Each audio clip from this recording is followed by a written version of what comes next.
2 balls, no strikes to Merrifield.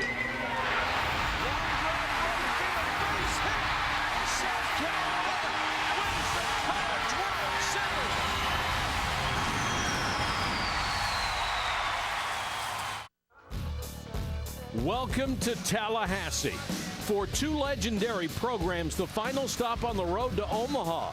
Tonight, Stanford sends Golden Spikes Award finalist Mark Appel to the mound. Earlier this week, Appel was the 8th pick in the Major League Baseball draft. Now he tries to pitch the Cardinal past Florida State future St. Louis Cardinal, Seminole captain and first-rounder James Ramsey. First pitch in 4 minutes. But first, let's go to the NCAA Update studio and Cole Wright.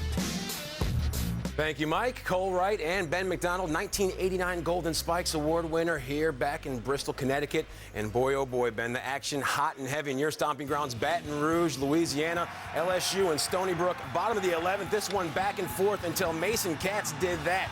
Up and out. We'll see you later. He got a 2-0 fastball right where he liked it and hit it a country mile, tied up there in the bottom of the 11th for LSU. That one postponed due to rain. It will resume Saturday in the AM, tied at 4. But in the meantime, in Tucson, Arizona, and St. John's, bases loaded in the bottom of the 10th. Trent Gilbert seeing the ball and hitting the ball. Game over. St. John's jumped on top early in that ball game, but that big offense from Arizona came all the way back, got close, and then won it 7-6 at the end. Big time W, and there's Jace Boyd getting warm. He's hitting .395. Florida State and Stanford just minutes away right here on ESPN2. Don't touch that dial.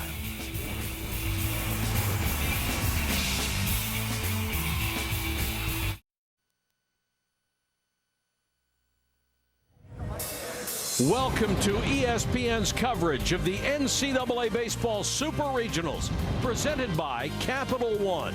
It's Game 1 of the Tallahassee Super Regional. The Stanford Cardinal against the Florida State Seminoles. What a matchup to start the evening. Good evening, everybody. Mike Patrick, Nomar Garcia-Parra. It's great to have you with us. Jessica Mendoza will join us shortly. For this matchup tonight, we have 2 great programs, some of the best players in all of college baseball, and 2 legendary coaches. Well, 2 Hall of Fame coaches, starting over there with the Stanford Cardinals and Mark Marquis, going into his 36th season. He's trying to get them back to the College World Series since 2008, and he's won 2 titles under his belt back to back in 88 and 87. But he has to face somebody in the other dugout who's another Hall of Fame coach, and Mike Martin. Going into his 33rd season, he's looking to get back to the College World Series for the 15th time in his career and trying to break the drought for Florida State. 20 appearances in the College World Series and still no title.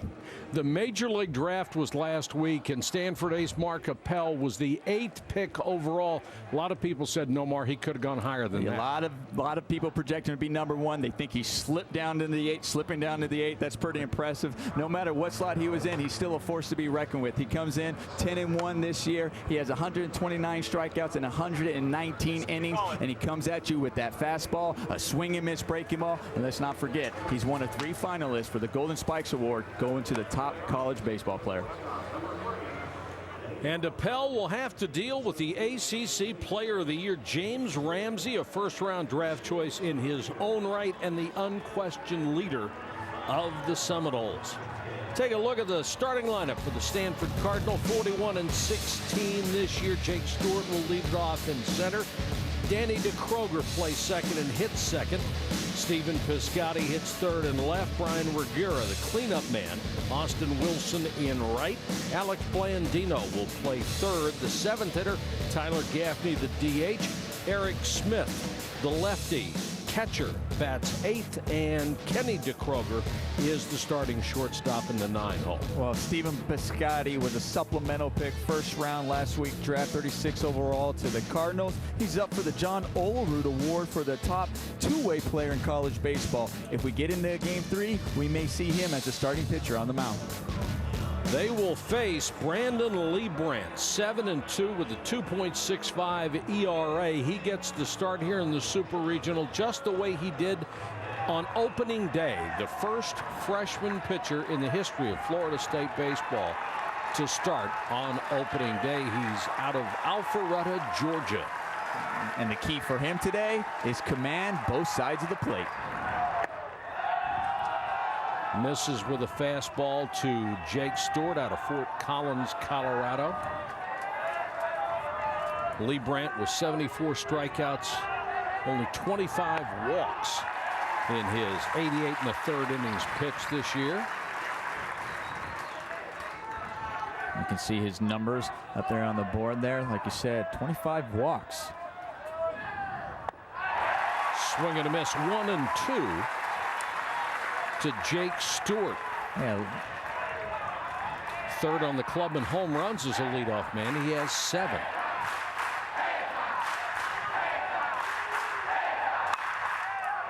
Off speed, hit down the right field line and found a place. This is going to be a double as Delph chases it down near the wall. Didn't hit it very hard, but hit it exactly where he needed to in a leadoff double.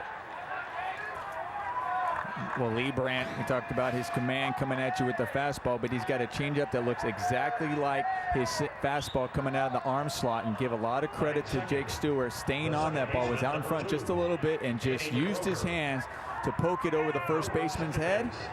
And sometimes you just need to be a smarter hitter than a good hitter and just find the spot. Frustrating for a pitcher, though, isn't it? He's frustrated. Now the key for him today is keep that ball down in the zone, try to get that ground ball. The Kroger squares, good bunt down the third baseline. The pitcher fields and throws, got him. The sacrifice works as Jake Stewart goes to third.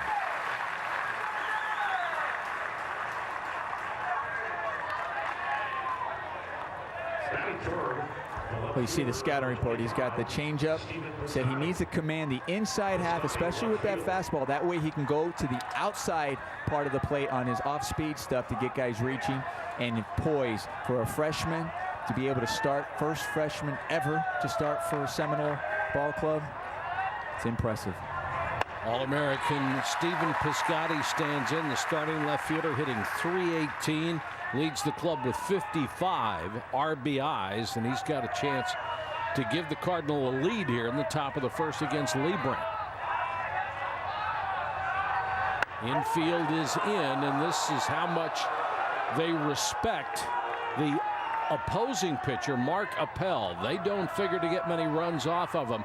It's unusual to see the infield drawn in the first inning, but they know this is not going to be a high-scoring game. Got him to chase. Good breaking ball by Lee Brandt to get him to chase. And for Piscotty right now, you're just thinking about getting that ball up in the zone, looking for that pitch up in the zone so you could get in the outfield, at least try to get a sacrifice fly, especially with the infield draw in. And the infield was they started off back on the first pitch, and this infield crashed in right before that first pitch was made. 1-2 line through the hole, a base hit, and it's 1-0 Stanford as Piscotty comes through with an RBI single.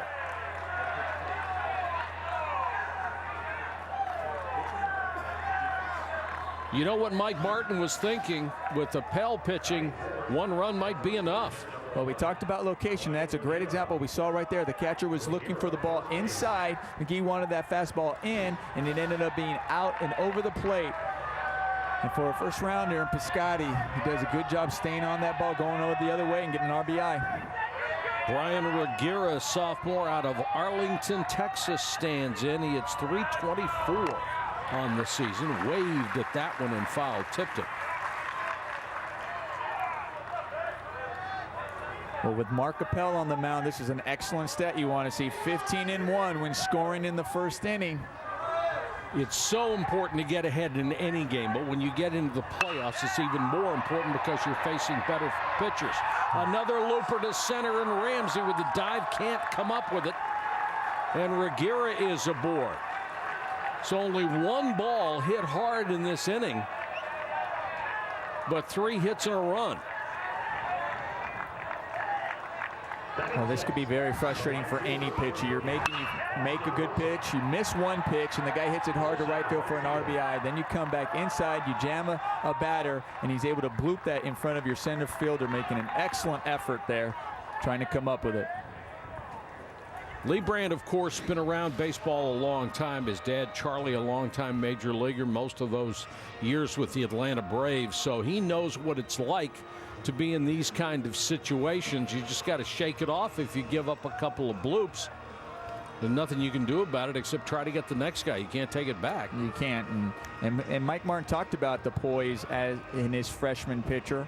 Right now, as he finds himself in a jam, now's the key is to make sure you don't get in that big inning. College baseball, we see those big innings, and oftentimes we see it with mistakes and errors. But right now, they have guys still in scoring position. If you grab your composure, stay back down in the zone, you can get that double play and get yourself out of this inning. Well, they have been solid defensively all year, Nomar, especially on the infield. They have been sensational. Well, Devon Travis has great hands and great range, and a quote from Mike Martin himself says, one of the best second basemen I've ever coached.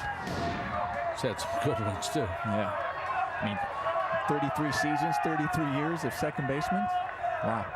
Only one out for the power-hitting Austin Wilson, who leads the club with 9 home runs, a sophomore from Los Angeles, and he's got natural power, 6'5", 245.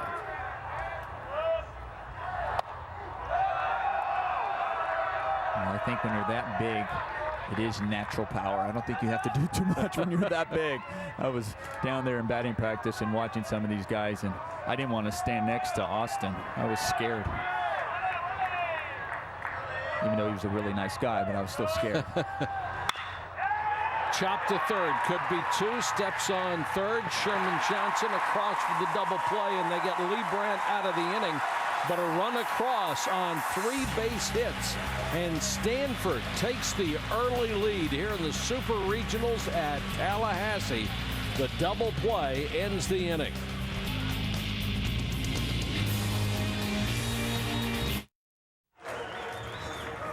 Back in Tallahassee, where the Seminoles give up a first-inning run and trail Stanford 1-0.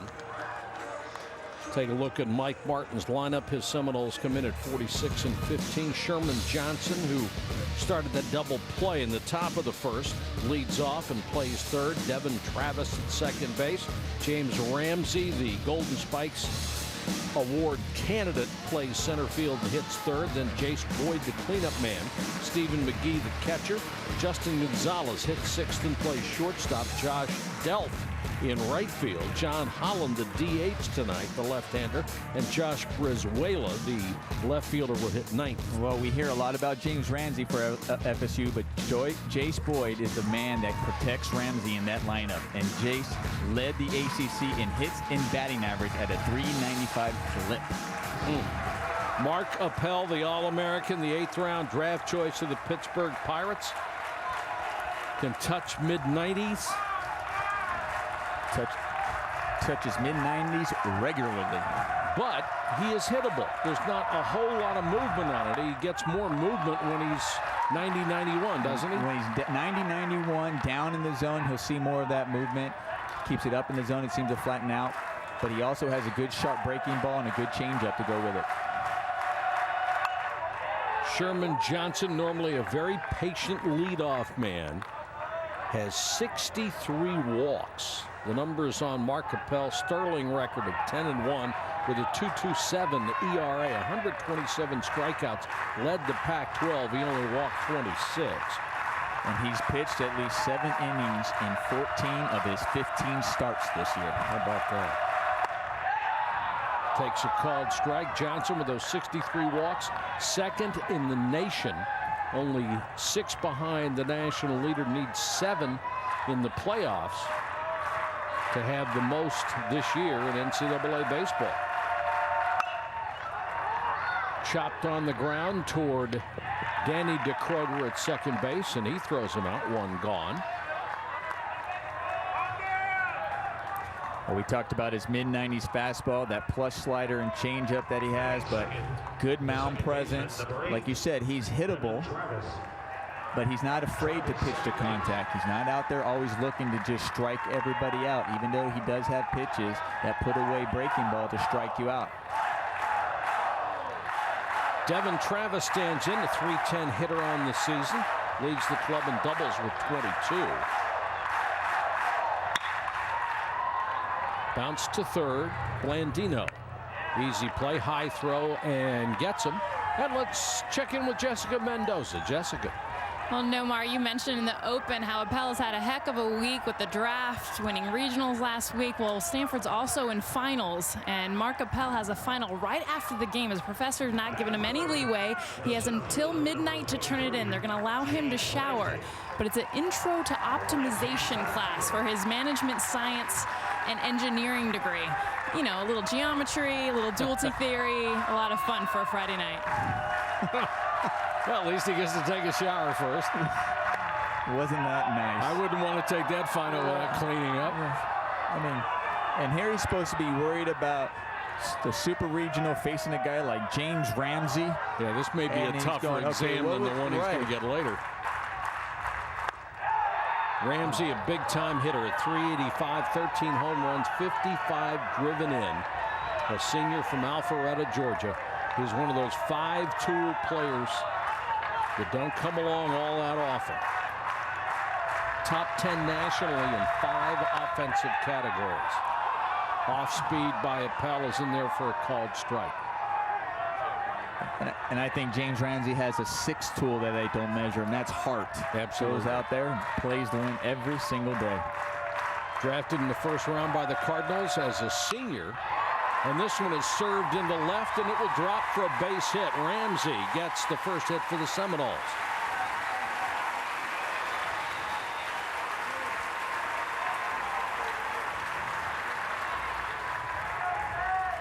That'll bring up Jace Boyd, and these have been the 1-2 hitters for this ball club. They have, and Ramsey, see a nice swing right here, staying on that ball. That ball was supposed to be on the inner half just a little bit, but it ran over the middle of the plate, and he stays with it. It's good to see James Ramsey not trying to do too much and try to pull that ball, just staying with it, taking his hit, and going the other way. He's a very religious kid who was really dedicated to a couple of campus organizations, and his teammates decided to come back for his senior year after being drafted by the Twins a year ago. And now Jace Boyd, who has protected him all year long, he is actually out hitting Ramsey. 390 on the season.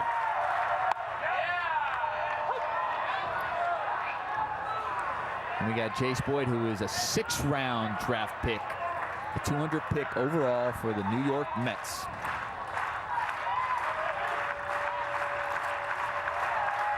Makes our producer Scott Matthews very happy that this young man is in the fold.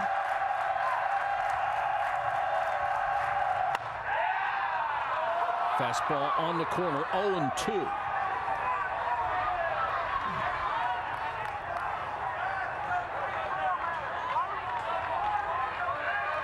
Boyd, another big kid, 6'3", 200 pounds. I told you, I think they're just making him bigger and bigger. Leads the ACC in batting average and number of hits. Unusual for a cleanup man to get that many hits. Breaking pitch, foul out of play.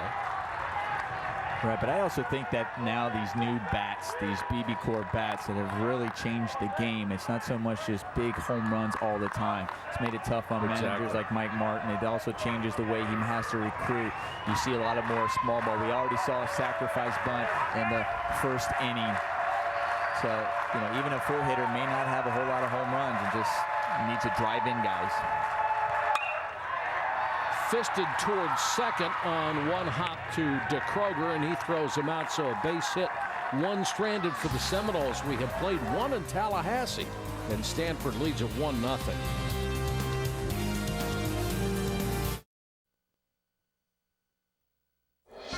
The NCAA Baseball Super Regionals is presented by the Capital One Venture Card. What's in your wallet? And in part by the Home Depot.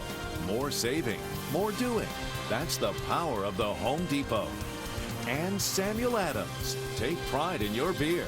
Please drink responsibly. Welcome back to Tallahassee. Always a great atmosphere here, no matter what the sport. They pack it into Dick Howser Stadium for baseball. Capacity 6,700. Looks like a sellout crowd tonight. Mark Marquis seeing his team take a quick 1-0 lead. It's amazing what 1 run can do for your psyche. Well, it gets you confidence. You want to always get ahead of the other team, obviously, but early on, thinking that you're going to be able to put them away and keep it going. Blandino leads it off, grounds to short. Justin Gonzalez, who has been better than solid all year, throws him out. One gone here in the second. And here's the way the bracket looks in this section of the bracket. We have UCLA and TCU. UCLA, the second national seed. They play tonight. The LSU Stony Brook game will resume tomorrow morning at 11 a.m. Apparently they had a deluge in Baton Rouge, which happens from time to time. That'll be on ESPN2 as they resume that game. And what a remarkable contest it was. I mean, Stony Brook got instant credibility for the way they went into Baton Rouge in front of 11,000 people and played like they'd been there 15 times. And then LSU just kept coming from behind. Solo homers in the 9th, 10th, and 11th to keep it alive. What a great ball game that's been. And they'll complete that tomorrow morning. I think it was so great they suspended it on purpose because they wanted to just keep it like, we don't want this one to end. Yeah, I want to see it tomorrow morning at 11 o'clock. Tyler Gaffney stands in, the DH, junior 6'1", 225 out of San Diego, California. And Lee Brandt picking at the outside corner. Seeing if he'd go out there and fish at that one. He was a 24th round pick for the Pittsburgh Pirates. Gaffney and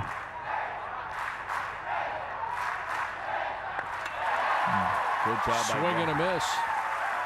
Oh, I thought he got a piece of that and it was a foul ball. So catcher was able to hold on to it. Looked like he got a piece of it. He looked back, thought he got a piece of it, and excellent job by McGee holding on to this ball. Good ball inside. Looked like it. Swing, catch it, and gets him. Oh, look at that helmet. McGee taking his licks back there. McGee got it in the back of the head. There's no protection back there either. He just got, well, he's got a batting helmet on. There was some protection, but he got whacked with the bat on the recoil.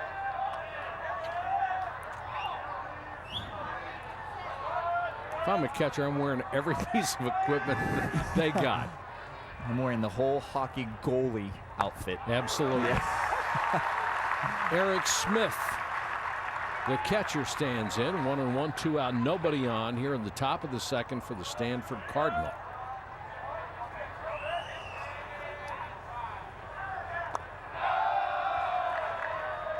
They slumped a little bit toward the end of the year, lost a couple to California going into the tournament, but responded in the regional.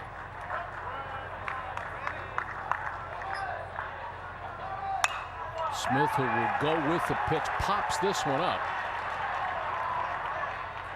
And third baseman Sherman Johnson is there.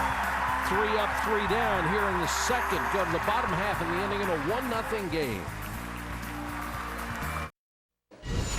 Cole right here with an update on the Baton Rouge Super Regional. LSU and Stony Brook, bottom 11 in a back-and-forth ball game. Mason Katz channeling the spirit of Warren Morse. That will tie the ball game at 4 each. But then the rains came. This contest suspended. Play will resume in Baton Rouge at 11 o'clock tomorrow on ESPN2. The tarp, it was rolled out. Mike and Nomar, back to you in Tallahassee. Cole, thanks very much. We're looking at cloudy skies here too, but the rain is held off. We understand there's a big weather system south of us, and they expect it to stay south. And that would be welcome news here. We understand the weather forecast in Baton Rouge is not good for tomorrow, so they'll try to play at 11. So tune in, but stay tuned for whatever might happen. Bottom of the second, Stephen McGee will lead it off for the Seminoles against Mark Appel. I wonder if Stephen McGee had enough time to go shake off that bat that hit him in the head that last half inning. Well, this is a kid that Mike Martin loves. He said not expected to start this year, but he really earned it in the fall. And he's gotten in there, and they just can't get him out of a ball game. He's caught virtually every inning for this club and done a great job for them defensively. He's only hitting .236. You don't see those averages anymore where there's 9 guys on the team hitting .330 and up. You actually see some real batting averages now in college baseball. That's how big those bats, the difference the bats have made. That fastball's in there on 3-0. 3-1 to McGee, the sophomore out of Port St. Lucie.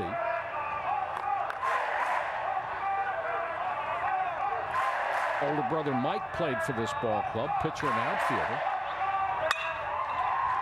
Jammed him a little bit. Room service hop to DeKroger, and he throws him out.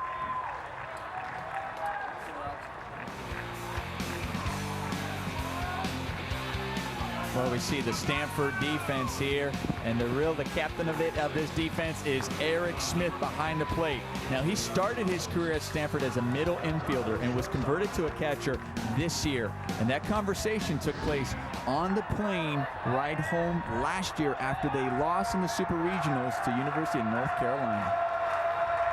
Well, you got to be a willing participant to make that transition. That's not easy. He said Coach Marquis came to him and asked him about maybe possibly catching this year. And he said he took him the whole ride home to really think about it before he said, okay. I'm assuming that was a long ride home, too. Yeah. That would take a while. Justin Gonzalez, at 242 hitter, stands in. 27th round draft choice, a late pick of the Dodgers. Very good defensive shortstop. Has good speed as well. If he gets on, he can run. He's a junior out of Miami.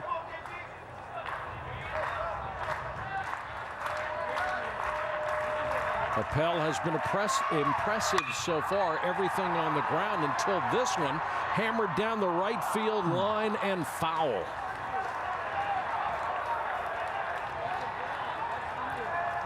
Pitch up in the zone here by Appel. Gonzalez staying on it, keeping that head down on it. It's a good swing by him, and it just went foul. He drove that ball to right field. He had all the fans down the first base line on their feet trying to get a better look to see if they could help it push it fair. If you hit it down there, you have to clear that right field screen, which is 30 feet at the foul pole. And we check in with Jessica Mendoza. Well, a lot of these players very familiar with each other.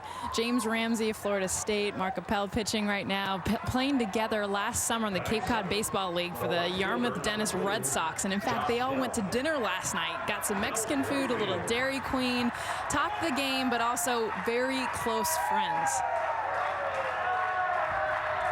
James Ramsey is a big Appel fan. He said not only is he, in his opinion, the best player out there, he's the best person out there. So a level of respect and admiration you don't see very often from an opponent. This is Josh Delph.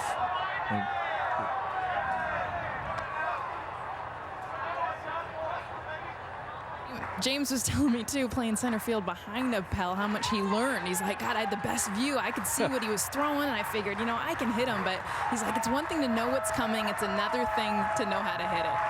Absolutely, Jess. And when it's coming at 95, doesn't matter. Fastball, late swing, and fouled away by Delph. Let me tell you, I played behind Pedro Martinez, and I used to marvel at him behind, and then when I had to face him, I was like, I was behind him going, I don't want to face that. Shoot. So, they have a few other guys. It was Appel, James Ramsey, Robert Benincasa, Stephen Piscotty, and A.J. Venegas. All of them played, the five of them played together in the Cape. It's a pretty good group there. Benincasa, tremendous closer. 0-2. Chopped wide of third. Blandino ranges to his left and just got him by a half step. 3 up, 3 down. We've played 2 innings in Tallahassee. It's 1-0 Cardinal.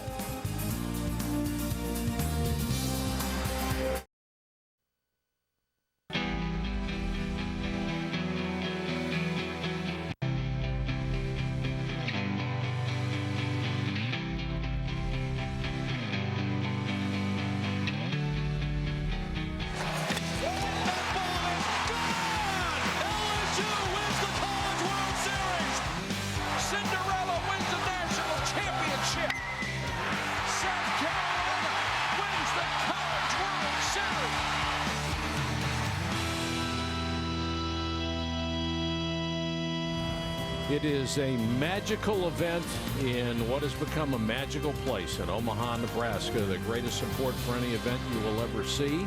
For more tournament coverage and interactive brackets, you can go to ncaa.com.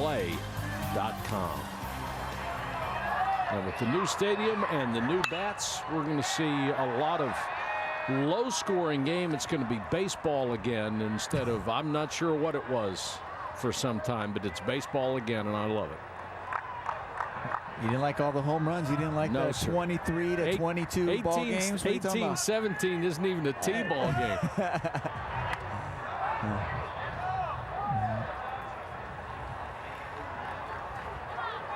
Ball just got away there. James Ramsey said, you know, it has made him a more selective hitter, because before he could just get most any part of the bat on it and drive it. But now he's got to be better. You lose a couple of inches off the sweet spot, and anything that comes in on the handle now, you're not going to be able to hit it 160 feet for a base hit into left center. And ripped off the glove of the shortstop Justin Gonzalez, and Kenny DeKroger starts the inning with a base hit.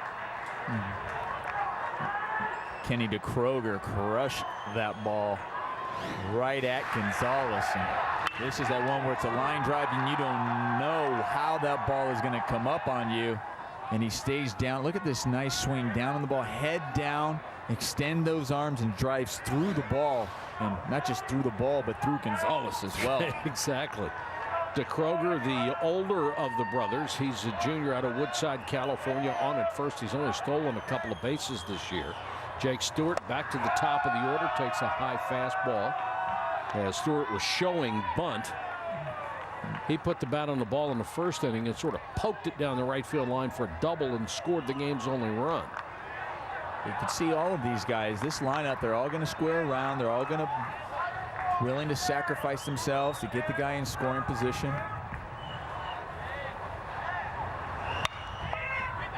Good bunt. That'll get the job done. Low throw and a nice scoop at first base. That saved some real damage. Nice play by Boyd. Nice play by Boyd over there. Well, they said he can really pick it, and they weren't kidding. They said he's just got great footwork around the bag, and that's the key to this play. Is you got to have good footwork on your toes, and goes out there and scoops it up. Well, you have to have good reaction time too. That throw's only coming from about 45 feet away. Stewart does his job on the sacrifice. This is great right here. Danny trying to knock in his brother Kenny at second base. They really found some guys this year, did the Stanford Cardinal. Danny DeKroger was not projected to get much of a chance to play at all. They didn't even know if he could play second base, and they said, well, let's stick him in there and see what he does. He's hitting .360. That's what he does.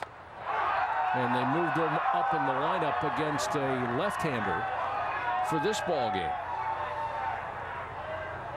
Little woofing from the Florida State dugout. They thought that was a strike. 1-1, a runner at second, one gone here in the Stanford third. Runner goes, got a huge jump. And the catcher, Stephen McGee, had no chance. He stole that on Lee Brandt. I'm wondering if Kenny saw something while he was at first base that he could pick up off Lee Brandt, but he had an excellent jump here. First move, I wonder if he was picking up that he was only going to give me one look, one head look at second base, and when he turned that head, he took off and was able to steal that base. Timed it perfectly. Now he's on at third. Chopped to second with the infield in. The runner's going to have to hold. And this time the Seminoles defense brings the infield in, and it works. Well, we're going to go back to that stolen base, and this is what I'm talking about. I wonder if Kenny was recognized that it was his head that he focused off Lee Brandt. One look, as soon as he turned back around, he took off. Didn't even wait for that leg kick. Took off with that head and had that stolen easy. Looked like he even got one step before Lee Brandt turned the other way. Could have seen him run. So a runner at third now with two outs for Piscotty. Singled and drove in the only run. Off speed, had him out in front. 70-mile-an-hour changeup. Good pitch from Brandon Lebrand. Well, Lebrand has been showing, we heard about his composure and poise on the hill, and he's shown that. Even after giving up that 1 run in the first inning, got a 1-2-3 inning in the second, and now here he is. He had a guy in scoring position, and it hasn't fazed him right now. Missed outside 1-2. And usually you see a pitcher get upset after he makes a mistake, and it was his mistake that allowed the runner to steal third after he made a poor throw in the sacrifice bunt. So he could have been a little down on himself and forcing things. Well, he made a good pitch on Danny DeCroger to get him to ground out to his infielder. 2-2 to Piscotty, who has power, 5 home runs, hitting .318 this year coming in, and leading the club in RBIs with 55. He added his 56th back in the first inning. Let's see if he tries to come back in with a fastball after he could try to get him leaning out over the plate. That's exactly what he did. Nice call, Nomar, and he struck him out. Beautiful pitching job. It just shows that you do not have to have a 96-mile-an-hour fastball to be successful. Go to the bottom of the third, 1-0.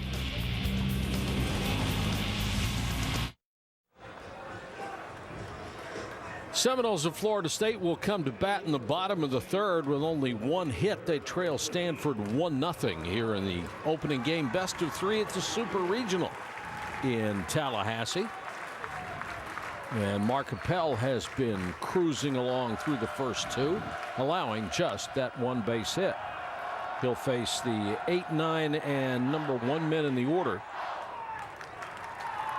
For Florida State, John Holland gets the call. The freshman out of Johns Creek, Georgia, as the DH tonight. He's a lefty, hitting .250. There they are. Atmosphere here is pretty good. It is. Getting them riled up. This is one of my favorite places to play.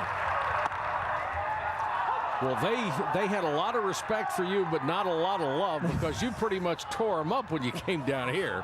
Yeah, my junior year when I came back down, it was. They were telling stories about you, pal. Said you even got a couple of bows out of the crowd. Yeah, the animals were bowing to me after the 3rd game here of my junior year. But it was my freshman year. I came back here when I played here, and I thought it was hands down one of the best atmospheres I'd ever played in. The crowd was just tremendous. They respected the game so much. Inside on a fastball from Appel, and that runs it to a full count against John Holland. Players always appreciate when fans understand the game and appreciate good baseball no matter who's playing it, don't they? High fastball. They do. They appreciate that. What they really appreciate is they can appreciate a fan getting on you. They're going to rag you. They're going to harass you. And you don't mind that. But when and it's kind of funny at times as well. But when the fans actually will applaud you if you make a good play or if you do something well, I mean, that just shows how much they appreciate that. And you can take the ragging when they also respect a good play. I know if a fan is particularly inventive, he can even make you laugh out there while they're insulting you. Another payoff pitch, fouled off the right side. Well, they were there's a lot of invented fans out there for sure, and there were quite a few that made me smile and laugh. And I mean, this is a new environment for Stanford. I mean, coming in there. 8th pitch of the at-bat, hit down the right field line hard, but foul. Holland making Appel work here. And Omar already referenced the fact that Appel usually can be counted on to go deep in the ball game. So if you get that pitch count up any way you can, it's going to help. Well, they're not afraid to keep him out there for 120, 100-plus innings. I mean, pitches. So 120 innings would be excessive. Yeah, he has that already over that. He's done that. 35 pitches already in this game, and number 36 is a base on balls. Good job by John Holland to work one of the nation's best pitchers for a walk. And I wonder if Appel got shaken up or kind of got thrown off here. Watch the batter here. He's looking for a timeout, and the umpire doesn't get it. He's looking for it. He's not giving it. He steps out. Appel's in his windup, and then supposed to just kind of keep going and then makes a high pitch out of there. An opportunity to just kind of pound that zone there. Well, Holland may have learned a valuable lesson there. Yeah. If you don't get that time, you better not stand out, because if it's in the strike zone, you're out. Jose Brizuela, the number 9 man, takes a fastball high. He's a freshman out of Western Florida, hitting .232, and Mike Martin was sure to point out to us that the bottom third of his order is freshman, freshman, freshman. And he would love to see some production out of the bottom third of that order. We already had the one freshman lead off, getting on base. Here's an opportunity. You're down by 1 run. Trying to do something, maybe a hit and run, maybe a sac bunt, do something, put some pressure on that defense to get the guy in scoring position.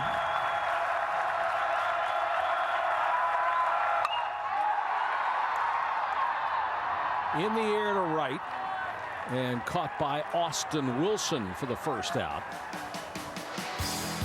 Notable picks in the draft this year: Mike Zunino from Florida, 3rd pick of the Mariners. Gossman, LSU, 4th overall. Mark Appel, of course, of Stanford, the 8th pick in the first round with the Pirates. James Ramsey for the Cardinals, and Brian Johnson, the lefty from Florida, the 31st pick. It seems like more and more college players are being taken higher and higher in the draft as the quality of this game continues to improve. And I'm wondering if also these bats might help some of these scouts or these teams as well, so they can get a better read, not only on guys who can hit and square it up, but also on pitchers who are now able to pitch inside more, not afraid, because the bats aren't as lively. So You would get a think, better wouldn't feel, you? right? Back to the top of the order for Johnson, who grounded out to second.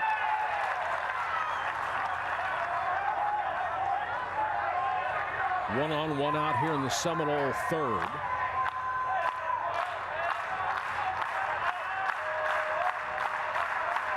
Sherman Johnson starts at 3rd. He will probably play shortstop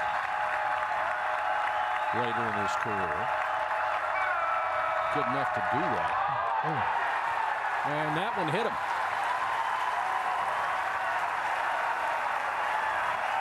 A walk and a hit by pitch has runners at 1st and 2nd, and the Seminoles with their first scoring threat. We got the top of the order coming up. This is an opportunity for Florida State to get that big inning here. They have Appel on the ropes. They already walked the guy. They got a guy hit by a pitch. This is a very patient Florida State lineup as well. Wondering if they're going to be patient here and see if he can find that strike zone, because he's been missing so far. Got Travis here, a .310 hitter, and the All-American Mr. Everything Ramsey on deck.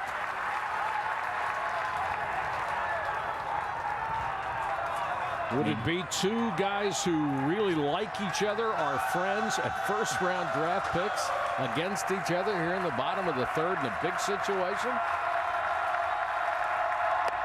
High fastball, and Appel struggling to find the zone.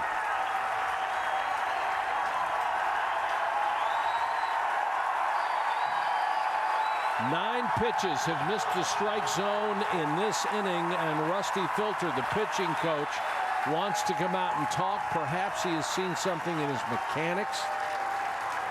Either that or this is just a pep talk. Well, you see already 43 pitches so far in this ball game, and this might be just his chance to just get him out there, kind of get composed once again, get back, trying to find that strike zone, letting them know that these guys are a patient team. Maybe that first pitch, that strike, will calm you down and get you going. Well, coming into this game, he pitched 119 innings and walked only 26. But all of a sudden, he can't find the strike zone here with two guys aboard. You see his last start, he had 122 pitches, and he has thrown 149 pitches in a game this year. 2-0 to Travis. And he's not even close. He is. Right now, he is really up in the zone. We saw them hit Johnson. It's one thing to be nibbling and miss and not get calls. It's another thing to miss by a foot. Here's the 3-0 in there for a fastball.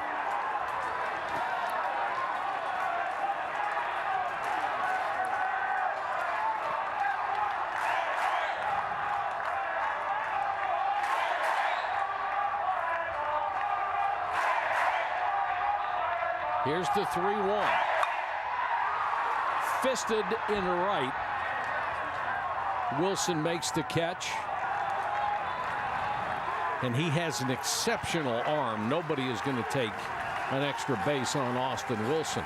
And that's 2 gone.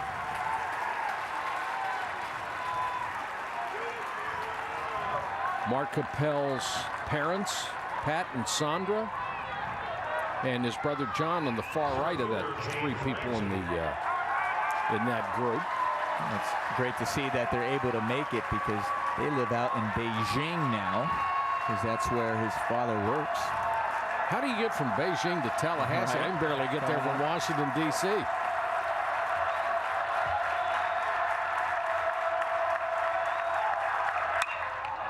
Ramsey skies it to left center field. They'll strand 2, and Appel, the first rounder, wins that battle against another first rounder, James Ramsey.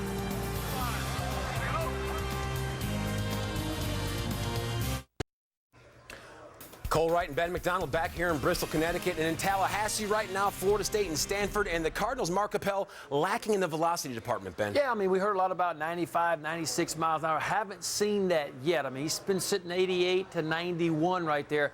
Command's still pretty good. Changeup is okay, but I'd like to see him pick that velocity up a little bit because Florida State's having some good swings at him. They just haven't capitalized yet. Absolutely. Got himself out of a jam. Let's head back to Tallahassee. Mike and Nomar, take it away.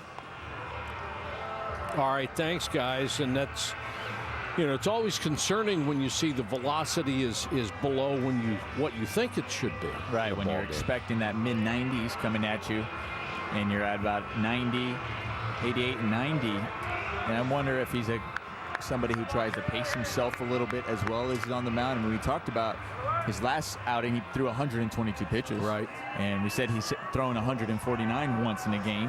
So, and we also mentioned how when he's in that 90-mile-an-hour zone, the ball has a tendency to move more. Right.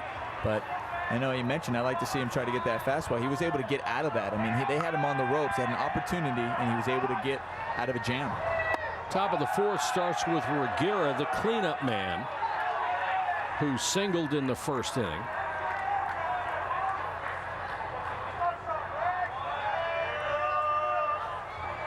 One nothing, top of the 4th. Chopped deep in the hole to short. Gonzalez, long throw, didn't have a chance.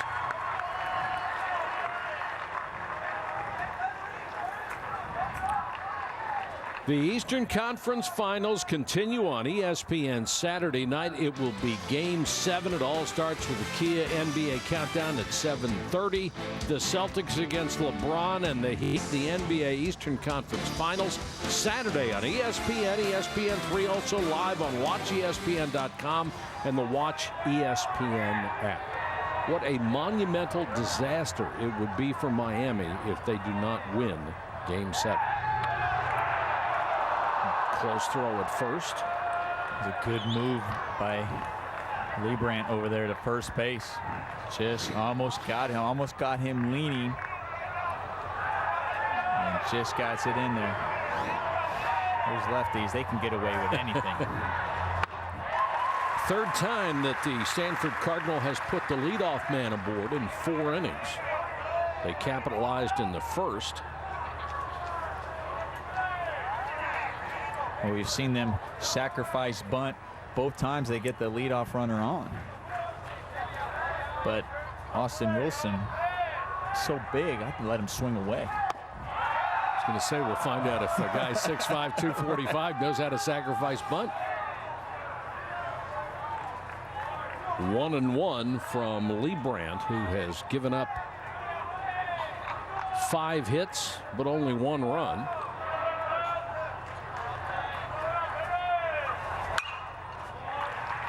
Pitch up in the zone, fouled back. For Leibrandt, like we said, that after that first inning, they scored that run. He's composed himself. He found himself in a jam, but has been able to get out of it. Now, once again, the leadoff runner on. See if he can try to get that ground ball for that double play. Wilson late in this season has been making better contact as a hitter, striking out less.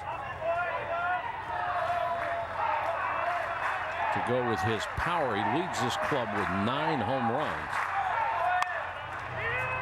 Grounded to short with the runner going. They avoid the double play, but they get the out at first. Gonzalez to Boyd. 2 gone. Or check it, 1 out in the inning. Fielder's choice. Well, Stanford's doing a good job when they get that leadoff runner on, finding a way to get him in that scoring position. And speaking of good job, it's nice to get that Seminole grill there, and maybe they can send something up for us, right? Hey, maybe they can send a lot up. Right. Blandino, who grounded out his first time up, and Leibrandt has done a pretty good job of keeping the ball on the ground.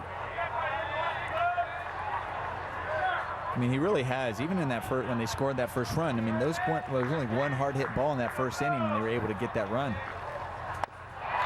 7 ground ball outs so far. We're in the 4th. Blandino, homegrown product out of Palo Alto, California. Just beautiful out there, isn't it? It is. And a short ride to Napa. You were recruited by Stanford, weren't you? I was. I was recruited. I went to their baseball camp as well, and it was just beautiful. It really is a beautiful area, great school. And I decided to go all the way across country to Georgia Tech. Well, you went to Georgia Tech. Who else recruited you? I mean, we're talking about Brainiac schools so far. Is Harvard in there? I didn't talk to Harvard. I talked to Brown. Ooh, Brown's good. Yeah. And but UCLA, so it was tough for me. It ended up tough between UCLA and Georgia Tech. I ended up going to Georgia Tech. That's some pretty good choices. Notre Dame was another one. Ooh. So I was very fortunate. So I take it West Texas State Community College was not in the mix. No, I don't know if that exists or not. Funny? It was Cerritos Junior College back in California that I was talking to, and at the time was Coach Horton was a head coach there, then became an assistant at Fullerton, and now is the head coach in the Super Regional in Oregon. Has resurrected that program. Yep. The circle is complete. Check swing, 2 balls, 2 strikes to Alex Blandino. Cerritos, I don't know if they still are, but they were a big-time program. They always put out some good ball players. They play some good baseball out there. 2-2 to Blandino. Fastball misses high, full count. There's a lot of junior college programs across this country, especially when you see those areas like Florida, Texas, and in California, where some of these Division I programs will actually play some of these junior college ones sometimes in the fall, and they're putting up a battle. They're not easy. 3-2, got him.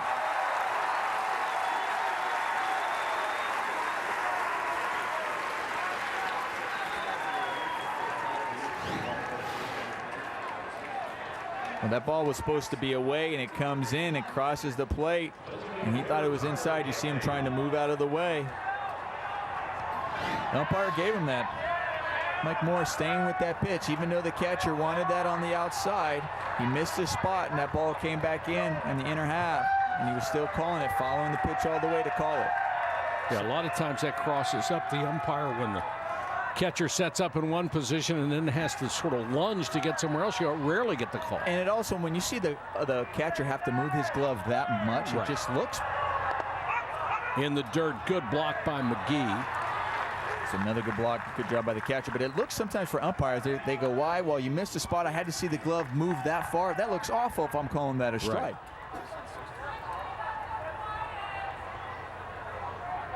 Gaffney, the junior out of San Diego, stands in with 2 out and 1 on.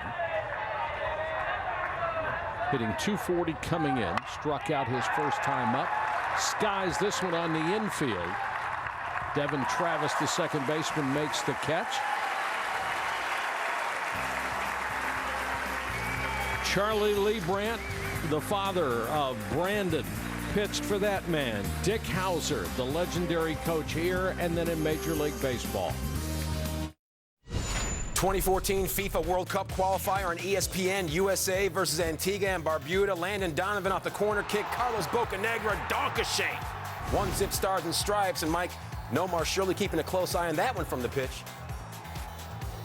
We are, and the Euro 2012 continues on ESPN Saturday at 11:45. The Netherlands take on Denmark.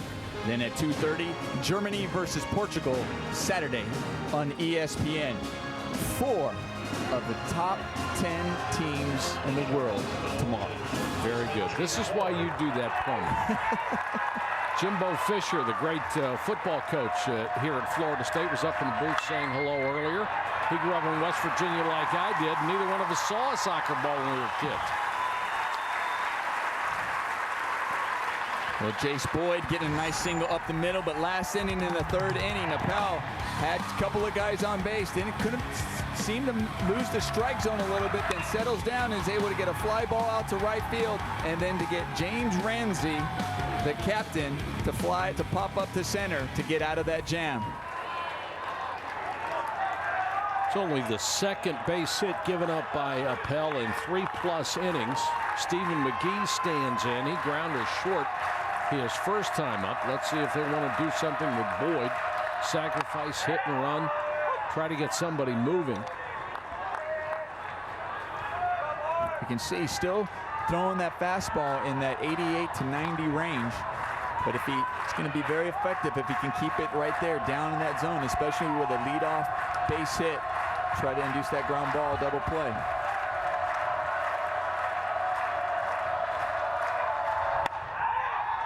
Just missed with a fastball. That was a good spot for that fastball. I mean, now as a hitter, you know that, all right, he probably just missed there. I know that ball's down, but you know he's going to stay down there, and you want to try to force him to get that ball up. Anything inside, McGee will just take one for the club. He leads the team in hit by pitches. The breaking pitch that's high. Didn't have a lot of bite on it either. Sort of slid up there. You're right. McGee does lead the club in hit by pitches. And we've already seen one hit by pitch by Sherman Johnson. And that's the 90th time this Florida State team has been hit in 62 games. Missed again with a fastball. That's a category you never wanted to lead the ball club, did you? Not really, no, unless maybe if I was wearing maybe one of those elbow pads and it was hitting me there more, but no, it's not one I'm going, yeah, how about me? I lead the league in hit by pitches. Fifth time Appel has gone to a 3-ball count in this game. His control has not been as sharp as it had been all year. Hit and run and chopped into right field for a base hit. This is going to have runners at first and third, so Mike Martin puts on the hit and run, and Stephen McGee executes it perfectly.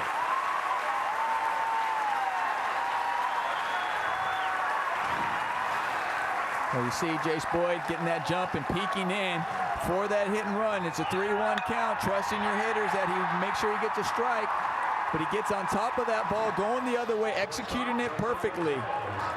Mike Martin trusting his hitter on the 3-1 count, especially with Appel having a tough time finding that strike zone, still putting some pressure on, trying to create something. And once again, they find themselves in an opportunity for that big inning. And the first time they've gotten a runner to third.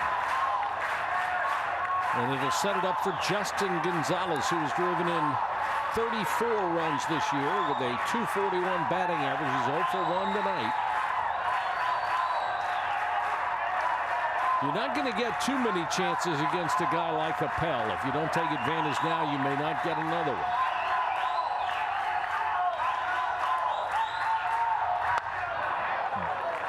Had him out in front. That was a good changeup.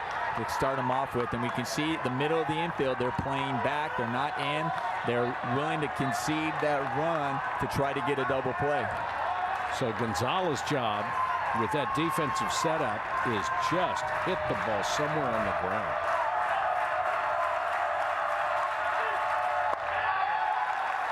Well, he's missing badly. Had a couple of close ones to the last hitter, but he has been way out of the strike zone most of the time. He has been missing, and as a hitter, if I'm Gonzalez, I'm recognizing that he's been out of the zone. I'd actually want to see that ball up in the zone because I'm thinking more fly ball instead of that ground ball instead of a double play. So at least I get that sacrifice fly and to get somebody in. But I'm looking, set my sights up and trying to force him to make that ball up. Gonzalez has power, second on the club with 8 home runs this year. Got him to chase a ball down in the dirt. Well, we know he has been having trouble, but he's got that breaking ball, good sharp breaking ball. Started off in the zone, and it just fell right out of it. Well, that had to be one where Gonzalez just made up his mind. I'm going to hack after this no matter what. Probably anticipating that ball needs to be a strike, but like I said, if you had your sights up, you lay off that pitch. A ball and 2 strikes, and that one hit him. Second hit batter, and it loads the bases.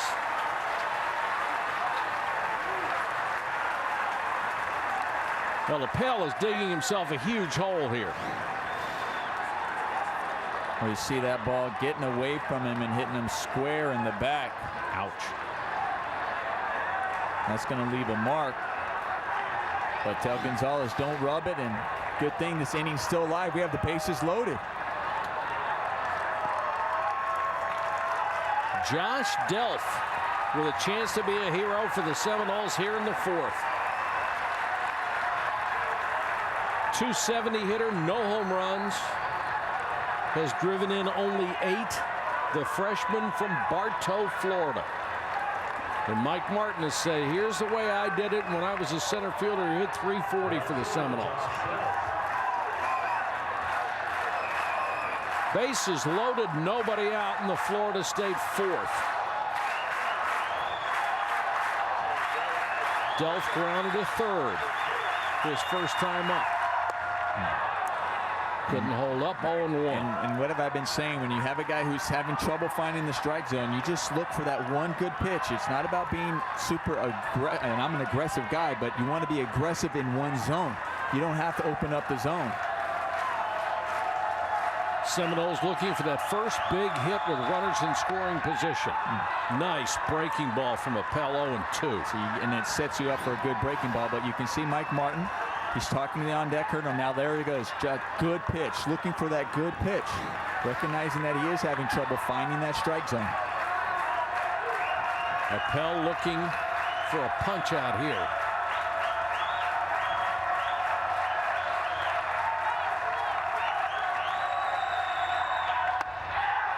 Went with another breaking pitch and missed.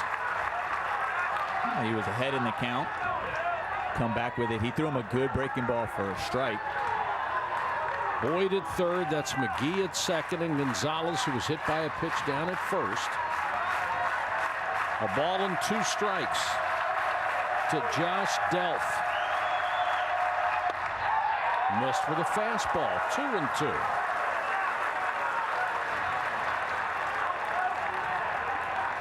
Appel has already thrown 61 pitches here in the 4th.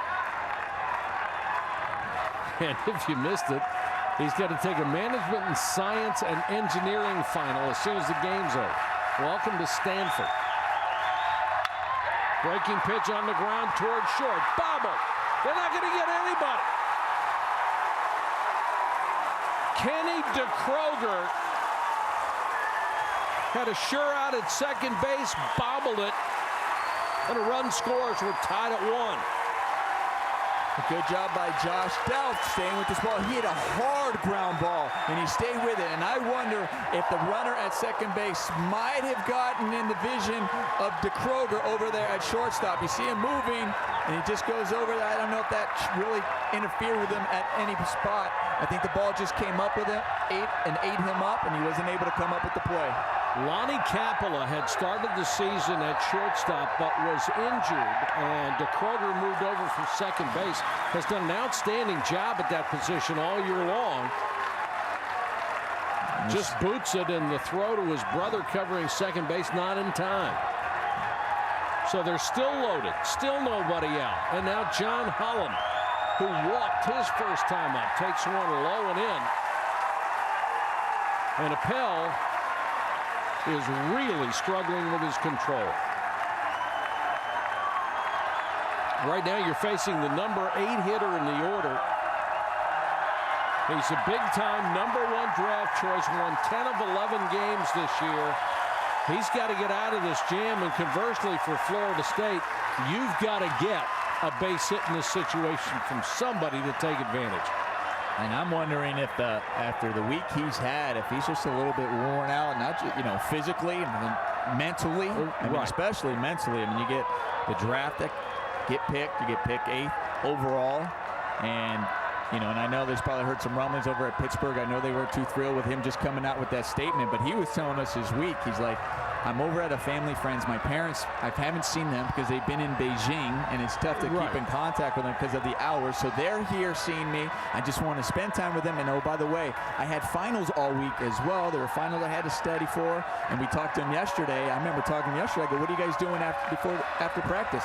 He goes, we're going to go study. We have finals. We have finals today. I have one after the game, after he pitches. Now, certainly he could have handled it better. Sure. He could have done the interview requests and all that stuff. He could have been more magnanimous about going to Pittsburgh. But he's a 21-year-old kid. Maybe he doesn't understand yet. Give him a break. In California, a little different mentality out there, but now he finds himself is back up against the wall right now. Florida State, bases loaded, and still no outs. The visit to the mound didn't help. It is 3-0. And Appel is missing by a mile. Holland will be taking all the way. Strike right down the heart. If you're Holland on 3-1, you're the number 8 hitter who came in hitting .250. You taking another one? If you're the 8 hitter, you are, yes. 3-1. Wasn't taken.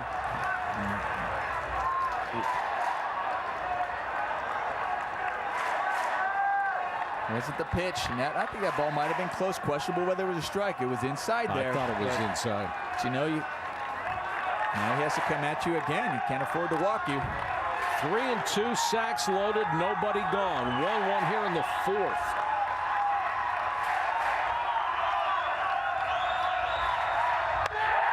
Went with a breaking ball and hung it high to walk in a run.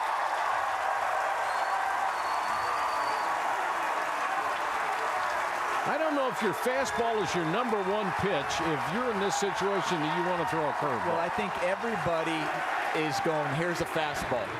This is a fastball count. I can't find the strike zone, and he thinks he can come back with a breaking ball because everybody's looking for that. The hitter's looking for that. He even swung at a 3-1. We said he should have taken. He swung 3-1. He's being aggressive. So you just have to make sure it's a good pitch. In the big leagues, that would have been, they do come with a breaking ball there. 5 straight men have reached for the Seminoles.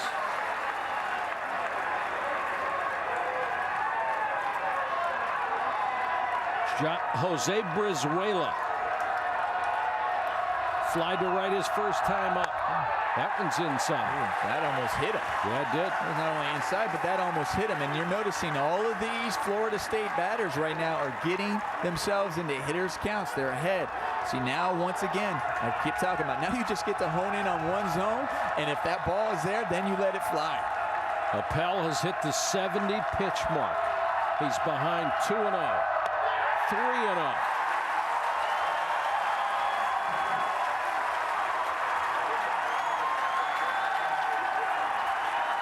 Brizuela has 2 home runs this season. 6 feet, 182, a freshman. 3-0 count with the sacks loaded. Appel misses again high. Brizuela drives in a run with a base on balls. The merry-go-round continues. Bases still loaded. And 3-1 Florida State. Well, if you're the Seminoles, you have to consider yourself the luckiest team going, facing a #1 draft choice who all of a sudden can't find the strike zone, can't get anybody out. And you have bases loaded, and the bottom of your lineup, your 8 and 9 walk with the bases loaded. Your 7 hits a hard ground ball and a good opportunity for a double play, and they boot it. Sherman Johnson back to the top of the order. This is the 4th straight left-hander that Appel has faced. So that one surprised me there. You got Sherman Johnson, who led the ACC in base on balls, 2nd in the nation with 63. This guy just walked 2 guys in, and he swings at the first pitch. That's just surprising to me. It's a different game, isn't it? It is. That was shocking to me.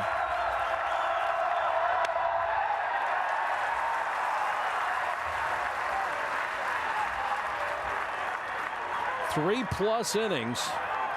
3 base on balls and 2 hit by pitches already. Saw some action in the Stanford bullpen. Toward the hole and threw into left field. The hold the runner at third, bases still loaded, and Johnson delivers an RBI single.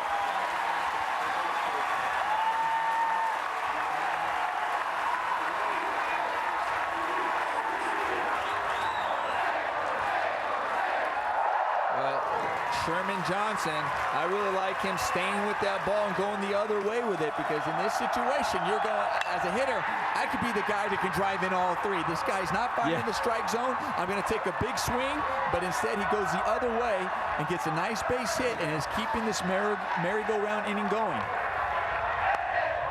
Kept his head down, didn't pull off the pitch, drove it the other way. 4-0 Seminoles. It's not like they're, or 4-1, it's not like they're pounding the ball all over the place. But they don't have to at this point. Put it in play, somebody's going to score. Another base hit to left off the bat of Travis. Gets away from the catcher Eric Smith, but backed up by Appel, and now it's 5-1. Travis drives in the 5th run with a single to left, and now you've got to face James Ramsey. Well, we see this pitch. Here's a breaking ball up in the zone. We talked about what gets him in trouble up in the zone, but he hasn't hit the strike zone all game. He's really just been wild. Pitches have been everywhere, up, down. He's been inside hitting guys. And this is what good teams do. They keep going. They keep taking advantage of it. And here's Ramsey. This is the guy, if you're Florida State, you want up there at the plate. Well, you couldn't get the 7, 8, 9 men in the order, and now you got to face the All-American. And he popped up on the first pitch, flew out the first pitch's last at bat. All the way to the backstop, and Appel has lost it.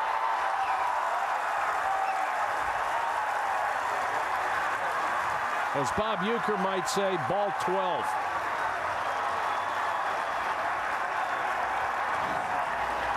Wow, he really missed his, that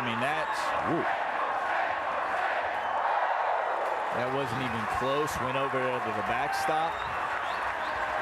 And, you know, I kind of wonder why it took them so long to actually get somebody down there in the bullpen. He was losing that early in the inning, and they kind of let him go out there, and he still hasn't found it. 6-1. That ball's fouled out of play. Now runners at second and third. I mean, this whole inning, not many pitches I don't even think any of them have gone to 90. I mean, his fastball hasn't been there. No. It's been about 88. His breaking balls have been flat. Haven't had that sharp break on him. He has been forced to throw 32 pitches in this inning alone, 79 for the ball game. You hate to yank your ace. And Ramsey takes a big hack and fouls this one back to the screen. But if you take him out now, even with 80 pitches, maybe you could get an inning out of him for Sunday if you could use him there. That's a great point. I mean, You might go to the third game. I mean, you never know. There is an opportunity to use him there. Ramsey just wants to break this open altogether. And he got him. Appel rises to the challenge after not being able to get the ball anywhere near the plate against the bottom part of the order and then the first two. He takes the All-American down. And he just comes at him with a fastball.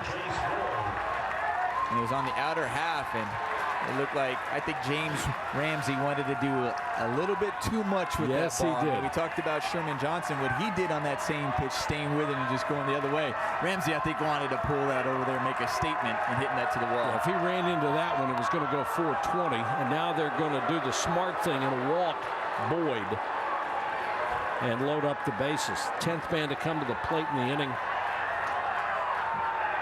I tell you, that first pitch that Appel threw, even on an intentional walk right now, he didn't look too confident in that either. Kind of getting up close to the plate, and you're going, all right, can he still launch one there? He ain't trying to intentionally walk somebody right now. Better be alert if you're the catcher. You're going to lob that one in. Lee Brandt is warming up down the right field line because the inning has lasted so long. On a night like tonight, that shouldn't take too much. Hot and humid in Tallahassee. He's down there warming up because it's been a 21-minute inning so far. Appel was in complete control, it appeared, the first 3 innings. 4 hits in the inning. Nothing hit hard, really. 2 walks, a couple of hit batters.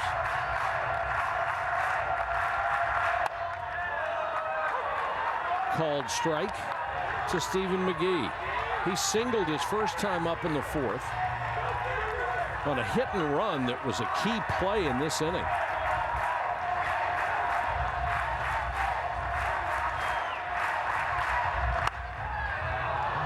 Breaking pitch, delayed call, strike 2. I mean, I got to give Mark Appel some credit here. I mean, he comes at James Ramsey and strikes him out on some tough pitching. He's made 2 good pitches here against McGee. All of a sudden, he's found it again. And McGee spoils that one, a good breaking ball. 3 good pitches. I mean, he couldn't find the zone at all and has come at him with a fastball and 2 good sharp breaking balls to get him in the hole. It's like somebody's flipped the switch. Right. Wow. And I wonder if he's able to look that sharp and come get out of this. You think they keep him in and send him out there for another inning? I do. Right. At least 1 more. Fastball low. A ball and 2 strikes to the sophomore from Port St. Lucie, who's 1 for 2 so far in this game. The Seminoles offense had done nothing here until the bottom of the 4th. Still haven't done a lot, but Appel really contributed to his own demise here. That one's in the dirt. Good block by Smith.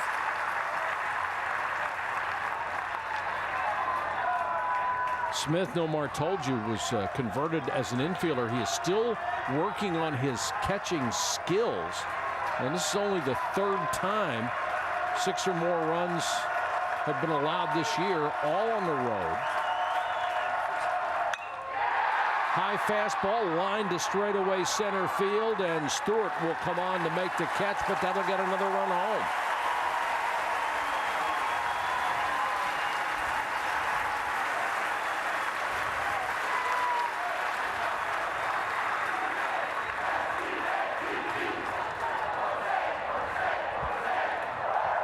Johnson scores from 3rd to make it 7-1.